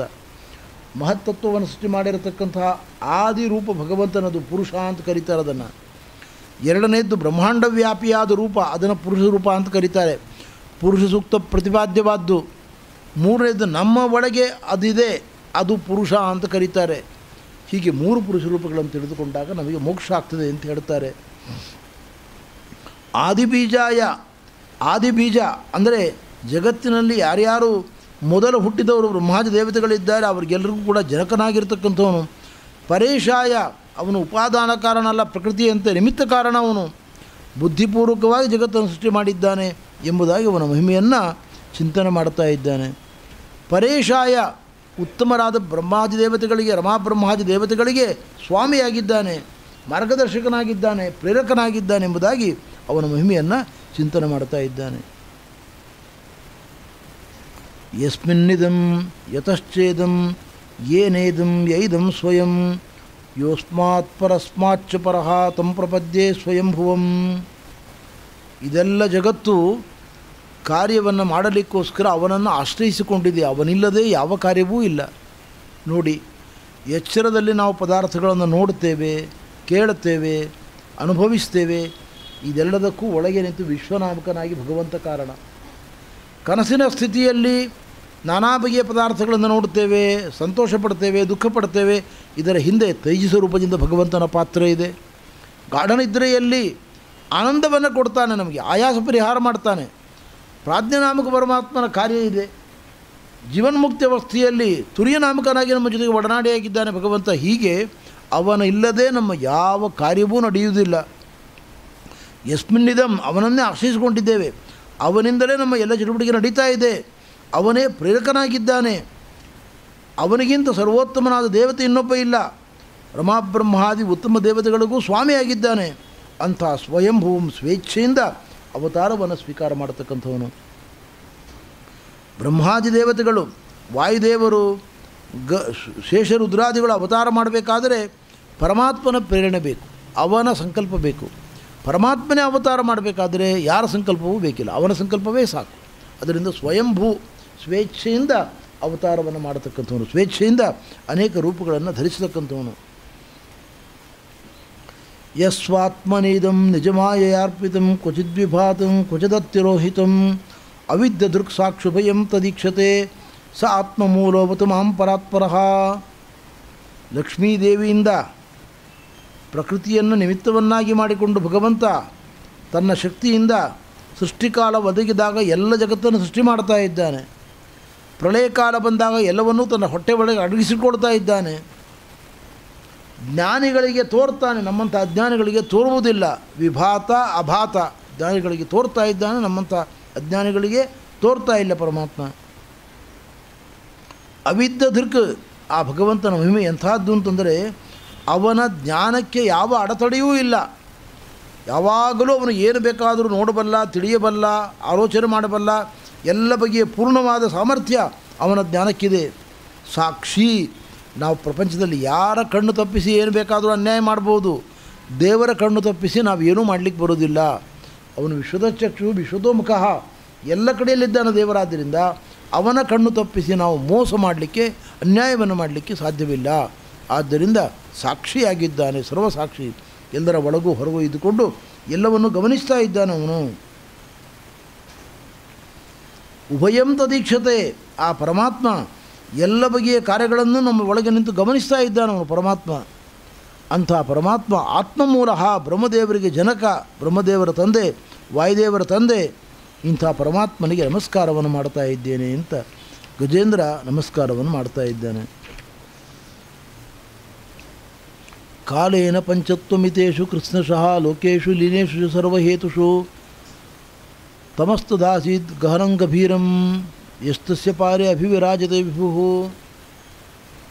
ಪ್ರಳಯ ಕಾಲ ಒದಗಿದಾಗ ಎಲ್ಲವೂ ಕೂಡ ವಿಕ್ರಮದಲ್ಲಿ ಲಯ ಹೊಂತಾ ಹೋಗ್ತದೆ. ಮಣ್ಣು ನೀರಿನಲ್ಲಿ, ನೀರು ಬೆಂಕಿಯಲ್ಲಿ, ಬೆಂಕಿ ಗಾಳಿಯಲ್ಲಿ, ಗಾಳಿ ಆಕಾಶದಲ್ಲಿ, ಆಕಾಶವು ಪರಮಾತ್ಮನಲ್ಲಿ, ಅಥವಾ ಆಕಾಶವು ತನ್ಮಾತ್ರಗಳಲ್ಲಿ, ರೂಪಸಗಂಧ ಸ್ಪರ್ಶಗಳಲ್ಲಿ, ಅದು ಅದಕ್ಕೆ ಕಾರಣವಾದ ಅಹಂಕಾರ ತತ್ವದಲ್ಲಿ, ಅಹಂಕಾರ ತತ್ವ ಮಹತ್ತತ್ವದಲ್ಲಿ, ಮಹತ್ತತ್ವ ಪ್ರಕೃತಿಯಲ್ಲಿ ವಿಲೀನವಾಗಿ ಕೇವಲ ಪ್ರಳಯ ಕಾಲ ಒದಗಿದಾಗ ಯಾವ ದೇವತೆಗಳೂ ಇಲ್ಲ, ಅವರ ಕೆಲಸ ಇಲ್ಲ, ಎಲ್ಲರೂ ಹೊಟ್ಟೆ ಒಳಗೆ ಅಡಗಿ ಕುಳಿತುಕೊಂಡಿದ್ದಾರೆ. ಭಗವಂತನ ಹೊಟ್ಟೆ ಒಳಗಡೆ ಸುಖವಾದ ನಿದ್ರೆ ಮಾಡ್ತಾ ಇದ್ದಾರೆ ದೇವತೆಗಳು ಕೂಡ. ಪ್ರಳಯ ಕಾಲದಲ್ಲಿ ಗಾಢ ನಿದ್ರೆಯಲ್ಲಿ ಇದ್ದಾರೆ ದೇವತೆಗಳು. ವಾಯು ಬ್ರಹ್ಮರನ್ನು ಬಿಟ್ಟು ಉಳಿದ ದೇವತೆಗಳೆಲ್ಲರೂ ಕೂಡ ವಿಶ್ರಾಂತಿಯಲ್ಲಿ ಸುಖವನ್ನು ಅನುಭವಿಸ್ತಾ ಇದ್ದಾರೆ. ಪ್ರಳಯ ಕಾಲದಲ್ಲೂ ಕೂಡ ವಾಯುದೇವರು ಮತ್ತು ಬ್ರಹ್ಮದೇವರು ದೇವರ ಧ್ಯಾನ ಮಾಡ್ತಾ ಇದ್ದಾರೆ. ಇದು ಅವರ ಮಹಿಮೆ, ಅವರಿಗೆ ನಿದ್ರೆ ಇಲ್ಲ, ಆ ವಿಷಯ ಬೇರೆ. ಅಂತೂ ಪರಮಾತ್ಮನ ಹೊಟ್ಟೆ ಒಳಗಡೆ ಎಲ್ಲ ದೇವಾನುದೇವತೆಗಳು ಪ್ರವೇಶವನ್ನು ಮಾಡಿಕೊಂಡು ಸುಖವಂದ ಇದ್ದಾರೆ. ಇದು ಪ್ರಳಯ, ಇದು ಭಗವಂತನ ಒಂದು ದೊಡ್ಡ ಮಹಿಮೆ. ಪ್ರಳಯ ಕಾಲದಲ್ಲಿ ಭಗವಂತ ಎಲ್ಲವನ್ನೂ ಹೊಟ್ಟೆ ಒಳಗಿಟ್ಕೊಂಡಿದ್ದಾನೆ ನೋಡಿ. ಆವಾಗ ಬ್ರಹ್ಮ ಅನ್ನುವ ಹೆಸರು, ವಾಯು ಅನ್ನುವ ಹೆಸರು, ಇಂದ್ರ ಎನ್ನುವ ಹೆಸರಿನಿಂದ ಕರೆಸಿಕೊಳ್ಳಲ್ಪಡುವ ಯಾವ ವ್ಯಕ್ತಿಯೂ ನಮ್ಮ ಕಣ್ಮುಂದೆ ಇಲ್ಲ. ಎಲ್ಲ ನಾಮಗಳು ದೇವರದ್ದೇ ನೋಡಿ. ವಾಯು, ಅಗ್ನಿ, ಇಂದ್ರ, ವರುಣ, ಏನೇನು ನಾಮಗಳನ್ನು ನಾವು ಕಾಣುತ್ತೇವೆ ಎಲ್ಲ ನಾಮಗಳು ದೇವರದ್ದೇ. ಅವನು ಬ್ರಹ್ಮಾಂಡವನ್ನು ಸೃಷ್ಟಿ ಮಾಡಿ ದೇವತೆಗಳಿಗೆ ಜನ್ಮವನ್ನು ಕೊಟ್ಟು ತನ್ನ ನಾಮಗಳನ್ನೇ ಕೊಟ್ಟ ದೇವತೆಗಳಿಗೆ. ಅವರ ನಾಮ ಅಲ್ಲ, ಅದು ದೇವರದ್ದೇ ನಾಮ. ಅವರ ನಾಮಗಳನ್ನು ಕೊಟ್ಟ. ಬ್ರಹ್ಮ ಎಂಬುದು ನಾರಾಯಣನದ್ದೇ ನಾಮ, ಅದನ್ನು ತನ್ನ ಹಿರಿಯ ಮಗನಾದ ಷಣ್ಮುಖಬ್ರಹ್ಮನಿಗೆ ಕೊಟ್ಟ. ವಾಯು ಎಂಬುದು ದೇವರದ್ದೇ ನಾಮ, ಅದನ್ನು ಮುಖ್ಯ ಪ್ರಾಣನಿಗೆ ಕೊಟ್ಟ. ಗರುಡ, ಶೇಷ, ರುದ್ರ ಎಂಬ ನಾಮಗಳು ಅವನದ್ದೇ, ಅದನ್ನು ತನ್ನ ಮೊಮ್ಮಕ್ಕಳಿಗೆ ಕೊಟ್ಟ. ಇಂದ್ರಕಾಮರಿಗೆ ಮರಿಮಕ್ಕಳಿಗೆ ಕೊಟ್ಟ. ಹೀಗೆ ಅನಂತ ದೇವಾನುದೇವತೆಗಳಿಗೆ ನಾಮಕರಣ ಮಾಡಿದವನು ಅವನೇ, ಕೆಲಸ ಕೊಟ್ಟವನು ಅವನೇ. ಎಲ್ಲ ಮುಗಿದ ಮೇಲೆ ಪುನಃ ಮತ್ತೆ ಅದನ್ನು ಹೊಟ್ಟೆ ಒಳಗೆ ಹಾಕಿಕೊಂಡವನು ಅವನೇ. ಇದು ಭಗವಂತನ ಲೀಲೆ. ಪ್ರಳಯ ಕಾಲ ಒದಗಿದಾಗ ಇದ್ದದ್ದು ಒಂದೇ ಗಾಢವಾದ ಕತ್ತಲೆ ಅಂದರೆ ದುರ್ಗಾದೇವಿ ಪ್ರಳಯ ಕಾಲದಲ್ಲಿ ಇರತಕ್ಕಂಥವಳು. 3 ರೂಪಗಳಿಂದ ಇದ್ದಾಳೆ ಜಗನ್ಮಾತೆ. ಜಲ ಪ್ರಳಯೋದಕವಾಗಿ, ಉದಕವಾಗಿ, ದುರ್ಗೆಯಾಗಿ ಮತ್ತು ಭಗವಂತನನ್ನು ಅಪ್ಪಿಕೊಳ್ಳತಕ್ಕಂಥವಳಾಗಿ ಅವಳು ಆಲದೆಲೆಯಾಗಿ 3 ರೂಪಗಳಿಂದ ಇದ್ದಾಳೆ. ಶ್ರೀಭೂದುರ್ಗಾ ರೂಪಗಳಿಂದ ಲಕ್ಷ್ಮೀದೇವಿ ಇದ್ದಾಳೆ ಪ್ರಳಯ ಕಾಲದಲ್ಲಿ. ಆದ್ದರಿಂದ ಪ್ರಳಯ ಕಾಲ ಬದಗಿದಾಗ ನಾಸದಾಸೀತ್ ನೋಸದಾಸೀತ್ ನೋಸದಾಸೀದ್ರಜ ನೋ ವ್ಯೋಮಾಪರೋಯತ್. ಪ್ರಳಯ ಕಾಲ ಬದಗಿದಾಗಿದ್ದದ್ದು ಪ್ರಕೃತಿ ಲಕ್ಷ್ಮೀದೇವಿ. ಅವಳು 3 ರೂಪಗಳಿಂದ ಇದ್ದಾಳೆ. ಆಲದೆಲೆಯಾಗಿ ಇದ್ದಾಳೆ, ಕತ್ತಲೆಯಾಗಿ ಇದ್ದಾಳೆ, ನೀರಾಗಿ ಇದ್ದಾಳೆ. 3 ರೂಪಗಳಿಂದ ತಾಯಿ ಇದ್ದಾಳೆ. ಅವನ ಜೊತೆಗೆ ಅವನೊಬ್ಬ ಇರತಕ್ಕಂಥದ್ದು. ಅವಳು ಕೂಡ ಅವನನ್ನು ಬಿಗಿದಪ್ಪಿ ಪ್ರಳಯ ಕಾಲದಲ್ಲಿ ಇದ್ದಾಳೆ. ಅವಳಿಂದ ಆಗಬೇಕಾದ ಸೃಷ್ಟಿ ಯಾವ ವ್ಯಾಪಾರವೂ ಆವಾಗ ಆಗುವುದಿಲ್ಲ. ಭಗವಂತನ ಜೊತೆಗೆ ಇರುವುದೇ ಅವಳಿಗೆ ಆನಂದ. ಯಾವಾಗಲೂ ಆನಂದವೇ ಅವಳಿಗೆ. ಆವಾಗ ವಿಶೇಷವಾಗಿ ಜಗದ್ವ್ಯಾಪಾರದಿಂದ ಉಪರತಳಾಗಿ ಜಗದ್ವ್ಯಾಪಾರದಿಂದ ಮುಕ್ತಿಯನ್ನು ಪಡೆದುಕೊಂಡು ಬಿಡುವು ಪಡೆದುಕೊಂಡು ದೇವರ ಜೊತೆಗೆ ಇರತಕ್ಕಂಥ ಕಾಲವೇ ರಮಾದೇವಿ ಪ್ರಳಯ ಕಾಲ ಲಯ ಅಂತ ಕರೀತಾರೆ. ಅಂಥ ಒಂದು ಕಾಲ ವಿಶೇಷ ಬರ್ತದೆ. ಹೀಗೆ ಭಗವಂತ ಪ್ರಳಯ ಕಾಲದಲ್ಲೂ ಕೂಡ ವಿರಾಜಮಾನನಾಗಿದ್ದಾನೆ. ಇದು ಭಗವಂತನ ವೈಶಿಷ್ಟ್ಯ. ನಯಸ್ಯ ದೇವಾಃ ಋಷಯಃ ಪದಂ ವಿದುಃ ಜಂತು ಪುನರ್ಕೋಹತಿ ಗಂತು ಮೇರಿತಂ ಯಥಾ ನಟಸ್ಯ ಆಕೃತಿಭಿರ್ವಿಚೇಷ್ಟತಃ ದುರನ್ವಯಾನುಕ್ರಮಣಃ ಸ್ವಭಾವತು. ಭಗವಂತನನ್ನು ತಿಳಿದುಕೊಳ್ಬೇಕು ಅಂತ ದೇವತೆಗಳು ಋಷಿಗಳು ಉತ್ತಮಾಧಿಕಾರಿಗಳೆಲ್ಲ ಪ್ರಯತ್ನ ಮಾಡ್ತಾರೆ. ಆದರೆ ಯಾರಿಗೂ ಪೂರ್ಣವಾಗಿ ಅರ್ಥ ಆಗುವುದಿಲ್ಲ. ಅವನು ಪೂರ್ಣವಾಗಿ ಯಾರೂ ತಿಳ್ಕೊಳ್ಳಿಕ್ಕೆ ಸಾಧ್ಯವೂ ಇಲ್ಲ. ದೊಡ್ಡ ಪರ್ವತವನ್ನು ನೋಡ್ತೇವೆ ನಾವು, ಹಿಮಾಲಯವನ್ನು ನೋಡ್ತೇವೆ, ಹಿಮಾಲಯ ನೋಡಿದ್ದೇವೆ, ಆದರೆ ಪೂರ್ಣವಾಗಿ ನೋಡಿಲ್ಲ. ಸಾಗರವನ್ನು ನೋಡಿದ್ದೇವೆ, ಪೂರ್ಣವಾಗಿ ನೋಡಿಲ್ಲ. ನಮ್ಮ ಕಣ್ಣಿಗೆ ಎಷ್ಟು ಕಾಣುತ್ತದೋ ಅಷ್ಟು ನೋಡಿದ್ದೇವೆ. ಹಾಗೆ ಭಗವಂತನನ್ನು ಕೂಡ ಜ್ಞಾನಿಗಳು ತಿಳಿಯತಕ್ಕಂಥದ್ದು ಅವರವರ ಯೋಗ್ಯತೆಗೆ ತಕ್ಕಂತೆ ತಿಳಿತಾರೆ. ಭಗವಂತನನ್ನು ಪೂರ್ಣವಾಗಿ ಯಾರೂ ತಿಳಿದಿಲ್ಲ. ಅವನ ರೂಪಗಳು, ಅವನ ಕಾರ್ಯಗಳು ದುರನ್ವಯ ಅನುಕ್ರಮಣ ಯಾರಿಗೂ ಪೂರ್ಣವಾಗಿ ಅರ್ಥ ಆಗುವುದಿಲ್ಲ. ಅನಂತವಾದ ಸಾಮರ್ಥ್ಯವನದ್ದು. ಹೇಗೆ ಒಬ್ಬ ನಟ 10 ಪಾತ್ರಗಳನ್ನು ನಿರ್ವಾಹ ಮಾಡ್ತಾನೆ. ಅವನು ರಂಗದ ಮೇಲೆ ಬಂದಾಗ ಸ್ತ್ರೀ ಪಾತ್ರವನ್ನು ತಗೊಳ್ತಾನೆ, ಪುರುಷನ ಪಾತ್ರವನ್ನು ತಗೊಳ್ತಾನೆ, ರಾಜನ ಪಾತ್ರವನ್ನು ಮಾಡ್ತಾನೆ, ಸ್ವಾಮಿಯ ಪಾತ್ರವನ್ನು ಮಾಡ್ತಾನೆ, ಭಿಕ್ಷುಕನ ಪಾತ್ರವನ್ನು ಮಾಡ್ತಾನೆ, ನಾನಾ ಪಾತ್ರಗಳನ್ನು ಮಾಡ್ತಾನೆ. ನಮಗೆ ಗೊತ್ತೇ ಆಗುವುದಿಲ್ಲ ಇವನು ಮಾಡಿದ ಅಂತ. ಅಷ್ಟು ತಾದಾತ್ಮ್ಯದಿಂದ ಆ ಪಾತ್ರಗಳನ್ನು ಮಾಡ್ತಾನೆ ಅವನು. ಹಾಗೆ ಭಗವಂತನ ವ್ಯಾಪಾರವನ್ನು ಕೂಡ ಜ್ಞಾನಿಗಳೇ ಅರ್ಥ ಮಾಡ್ಕೊಳ್ಳಿಕ್ಕೆ ಆಗುವುದಿಲ್ಲ. ಅಂಥ ಭಗವಂತ ನನ್ನನ್ನು ರಕ್ಷಣೆ ಮಾಡಲಿ ಅಂತ ಗಜರಾಜ ಅವನ ಸ್ತೋತ್ರವನ್ನು ಮಾಡ್ತಾ ಇದ್ದಾನೆ. ದಿದೃಕ್ಷವೋ ಯಸ್ಯ ಪದಂ ಸುಮಂಗಲಂ ವಿಮುಕ್ತ ಸಂಘಾ ಮುನಯ ಸುಸಾಧವಃ ಚರಂತ್ಯಲೋಕ ವ್ರತಮವ್ರಣಂ ಮನೆ ಸರ್ವಾತ್ಮಭೂತಾಃ ಸುಹೃದ ಸಮೇ ಗತಿ. ಭಗವಂತನನ್ನು ನಾವು ಒಲಿಸಿಕೊಳ್ಬೇಕು ಅಂದರೆ ಏನು ಉಪಾಯ ಅಂತಂದರೆ ಇದೇ ಉಪಾಯ. ವಿಮುಕ್ತ ಸಂಘಾಹ, ಒಂದು ಘಟ್ಟದವರೆಗೆ ನಾವು ಈ ಎಲ್ಲ ಭೋಗ ವಸ್ತುಗಳ ಮೇಲಿನ ಅಭಿಮಾನವನ್ನು ತೊರೆದು ಅವನಿಗಾಗಿ ಸಮಯವನ್ನು ಕೊಡಬೇಕು. ದೇವರಿಗಾಗಿ ಸಮಯವನ್ನು ಕೊಡಬೇಕು. ದೇವರಿಗಾಗಿ ಸಮಯವನ್ನು ಕೊಟ್ಟರೆ ಭಗವಂತ ನಮ್ಮ ಬಗ್ಗೆ ಕಣ್ಣರಳಿಸಿ ನಮ್ಮನ್ನು ನೋಡುತ್ತಾನೆ, ನಮ್ಮ ಉದ್ಧಾರದ ಮಾರ್ಗವನ್ನು ಚಿಂತನೆ ಮಾಡ್ತಾನೆ. ದೇವರು ನಮ್ಮನ್ನು ನೋಡಬೇಕಾದ್ರೆ ನಾವು ಅವನನ್ನು ನೋಡಬೇಕು. ನಾವು ಅವನನ್ನು ನೋಡಲಿಕ್ಕೆ ಯಾವಾಗ ಸಾಧ್ಯ? ಬೇರೆ ಕಡೆ ನೋಡೋದನ್ನು ನಿಲ್ಲಿಸಬೇಕು. ಬೇರೆ ಎಲ್ಲ ಪದಾರ್ಥಗಳನ್ನು ನೋಡೋದನ್ನು ನಿಲ್ಲಿಸಿ ದೇವರನ್ನೇ ಯಾವಾಗ ನೋಡಲಿಕ್ಕೆ ಶುರು ಮಾಡ್ತೀವಿ ಆವಾಗ ದೇವರು ನಮ್ಮನ್ನು ನೋಡಲಿಕ್ಕೆ ಶುರು ಮಾಡ್ತಾನೆ. ಆದ್ದರಿಂದ ವಿಮುಕ್ತ ಸಂಘ, ಎಲ್ಲ ಪದಾರ್ಥಗಳ ಮೇಲಿನ ಅಭಿಮಾನವನ್ನು ಕಡಿಮೆ ಮಾಡಿಕೊಳ್ಬೇಕು. ಎಲ್ಲವನ್ನೂ ಬಿಟ್ಟು ಒಂದೇ ಬಾರಿಗೆ ನಾವು ಕಾಡಿಗೆ ಹೋದರೂ ಏನು ದೊಡ್ಡ ಲಾಭ ಇಲ್ಲ. ಕಾಡಿಗೆ ಹೋದರೂ ಕೂಡ ನಮಗೆ ನಾಡಿನದ್ದೇ ನೆನಪಿರ್ತದೆ. ಆದ್ದರಿಂದ ನಮ್ಮ ಮನೆಯಲ್ಲಿ ಇದ್ದುಕೊಂಡೇ, ಹೆಂಡತಿ ಮಕ್ಕಳ ಜೊತೆಗೆ ಇದ್ದುಕೊಂಡೇ ನಾವು ಪುರಾಣ ಕೇಳೋದು, ಪಾಠ ಕೇಳೋದು, ಶಾಸ್ತ್ರ ಕೇಳೋದು, ಅದನ್ನು ಪ್ರವಚನವನ್ನು ಕೇಳೋದು. ಯೂಟ್ಯೂಬ್ನಲ್ಲಿ ಬೇಕಾದಷ್ಟು ಪ್ರವಚನಗಳಿದ್ದಾವೆ, ಕೇಳ್ಬೋದು ಅದನ್ನು. ಹೀಗೆ ಕೇಳ್ತಾ ನಮ್ಮ ಮನಸ್ಸನ್ನು ದೇವರಿಗೆ ಟ್ಯೂನ್ ಮಾಡಿಕೊಳ್ಬೇಕು, ದೇವರಿಗೆ ಅಭಿಮುಖವನ್ನಾಗಿ ಮಾಡಿಕೊಳ್ಬೇಕು. ಇದು ನಮಗೆ ಭಗವಂತನನ್ನು ಪಡೆದುಕೊಳ್ಳಲಿಕ್ಕೆ, ಸಾಕ್ಷಾತ್ಕಾರವನ್ನು ಪಡೆದುಕೊಳ್ಳಲಿಕ್ಕೆ ದಾರಿ ಅಂತ ಹೇಳ್ತಾ ಇದ್ದಾರೆ. ಎಲ್ಲ ವಸಿಷ್ಠ ವಾಮದೇವಾದಿ ಋಷಿಗಳು, ಜ್ಞಾನಿಗಳು, ಯೋಗಿಗಳು ಇದೇ ಮಾರ್ಗದಲ್ಲಿ ಹೋಗಿದ್ದಾರೆ. ಸಂಸಾರದ ಮೇಲಿನ ಮೋಹವನ್ನು ತೊರೆದು, ಭೋಗಭಾಗ್ಯಗಳನ್ನೆಲ್ಲ ಬಿಟ್ಟು ತೊರೆದು ದೇವರಿಗೋಸ್ಕರ ಎಲ್ಲವನ್ನೂ ತೊರೆಯುವುದು. ಏಕಾದಶಿ ಮಾಡ್ತೇವೆ, ಆಹಾರ ತ್ಯಾಗ ಮಾಡ್ತೇವೆ. ಯಾಕೆ ಏಕಾದಶಿ ಆಹಾರ ತ್ಯಾಗ ಮಾಡ್ತೇವೆ? ದೇವರ ಪ್ರೀತಿಗೋಸ್ಕರ. ಚಾತುರ್ಮಾಸದಲ್ಲಿ ಇಂಥ ಆಹಾರಗಳು ತೊಗೊಳ್ಬಾರ್ದು ಅಂತ ಬಿಡ್ತೇವೆ. ಯಾಕೆ? ದೇವರ ಪ್ರೀತಿಗೋಸ್ಕರ. ಅನ್ನದಾನ ಮಾಡ್ತೇವೆ, ಯಾಕೆ? ದೇವರ ಪ್ರೀತಿಗೋಸ್ಕರ. ಶಾಸ್ತ್ರ ಶ್ರವಣ ಮಾಡ್ತೇವೆ, ದೇವರ ಪ್ರೀತಿಗೋಸ್ಕರ. ದಾನ ಮಾಡ್ತೇವೆ, ದೇವರ ಪ್ರೀತಿಗೋಸ್ಕರ. ನಮ್ಮ ಎಲ್ಲ ಕರ್ಮಗಳು ದೇವರ ಪ್ರೀತಿಗೋಸ್ಕರ. ಇದನ್ನು ನಾವು ಚೆನ್ನಾಗಿ ಅರ್ಥ ಮಾಡಿಕೊಳ್ಬೇಕು. ಚರಂತಿ ಅಲೋಕ ವ್ರತಂ ಅವರಣಂ. ಭಗವಂತನದೊಂದು ವ್ರತ ಇದೆ, ನಾವು ವ್ರತ ಇದೆ, ನಮಗೆ ವ್ರತ ಇದೆ.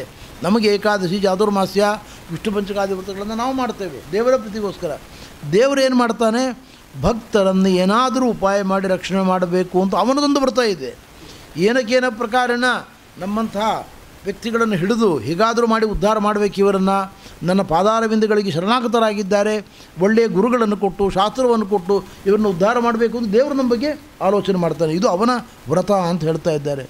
ಅಂಥ ಭಗವಂತ ಎಲ್ಲರ ಒಳಗಿದ್ದು ಸ್ವಾಮಿ, ಎಲ್ಲರ ಒಳಗಿದ್ದು ಪ್ರೇರಕ. ಅಂಥ ಭಗವಂತನಿಗೆ ನಾವು ಶರಣಾಗತನಾಗಿದ್ದೇನೆ ಅಂತ ಸ್ತೋತ್ರ ಮಾಡ್ತಾ ಇದ್ದಾರೆ. ನಮಗೆಲ್ಲ ಹುಟ್ಟು ಸಾವುಗಳಿದ್ದಾವೆ, ದೇವರಿಗೆ ಹುಟ್ಟು ಸಾವುಗಳಿಲ್ಲ. ನ ವಿದ್ಯತೆ ಯಶಿ ಜನ್ಮಕರ್ಮವ ನ ನಾಮರೂಪೇ ಗುಣದೋಷ ಏವವ.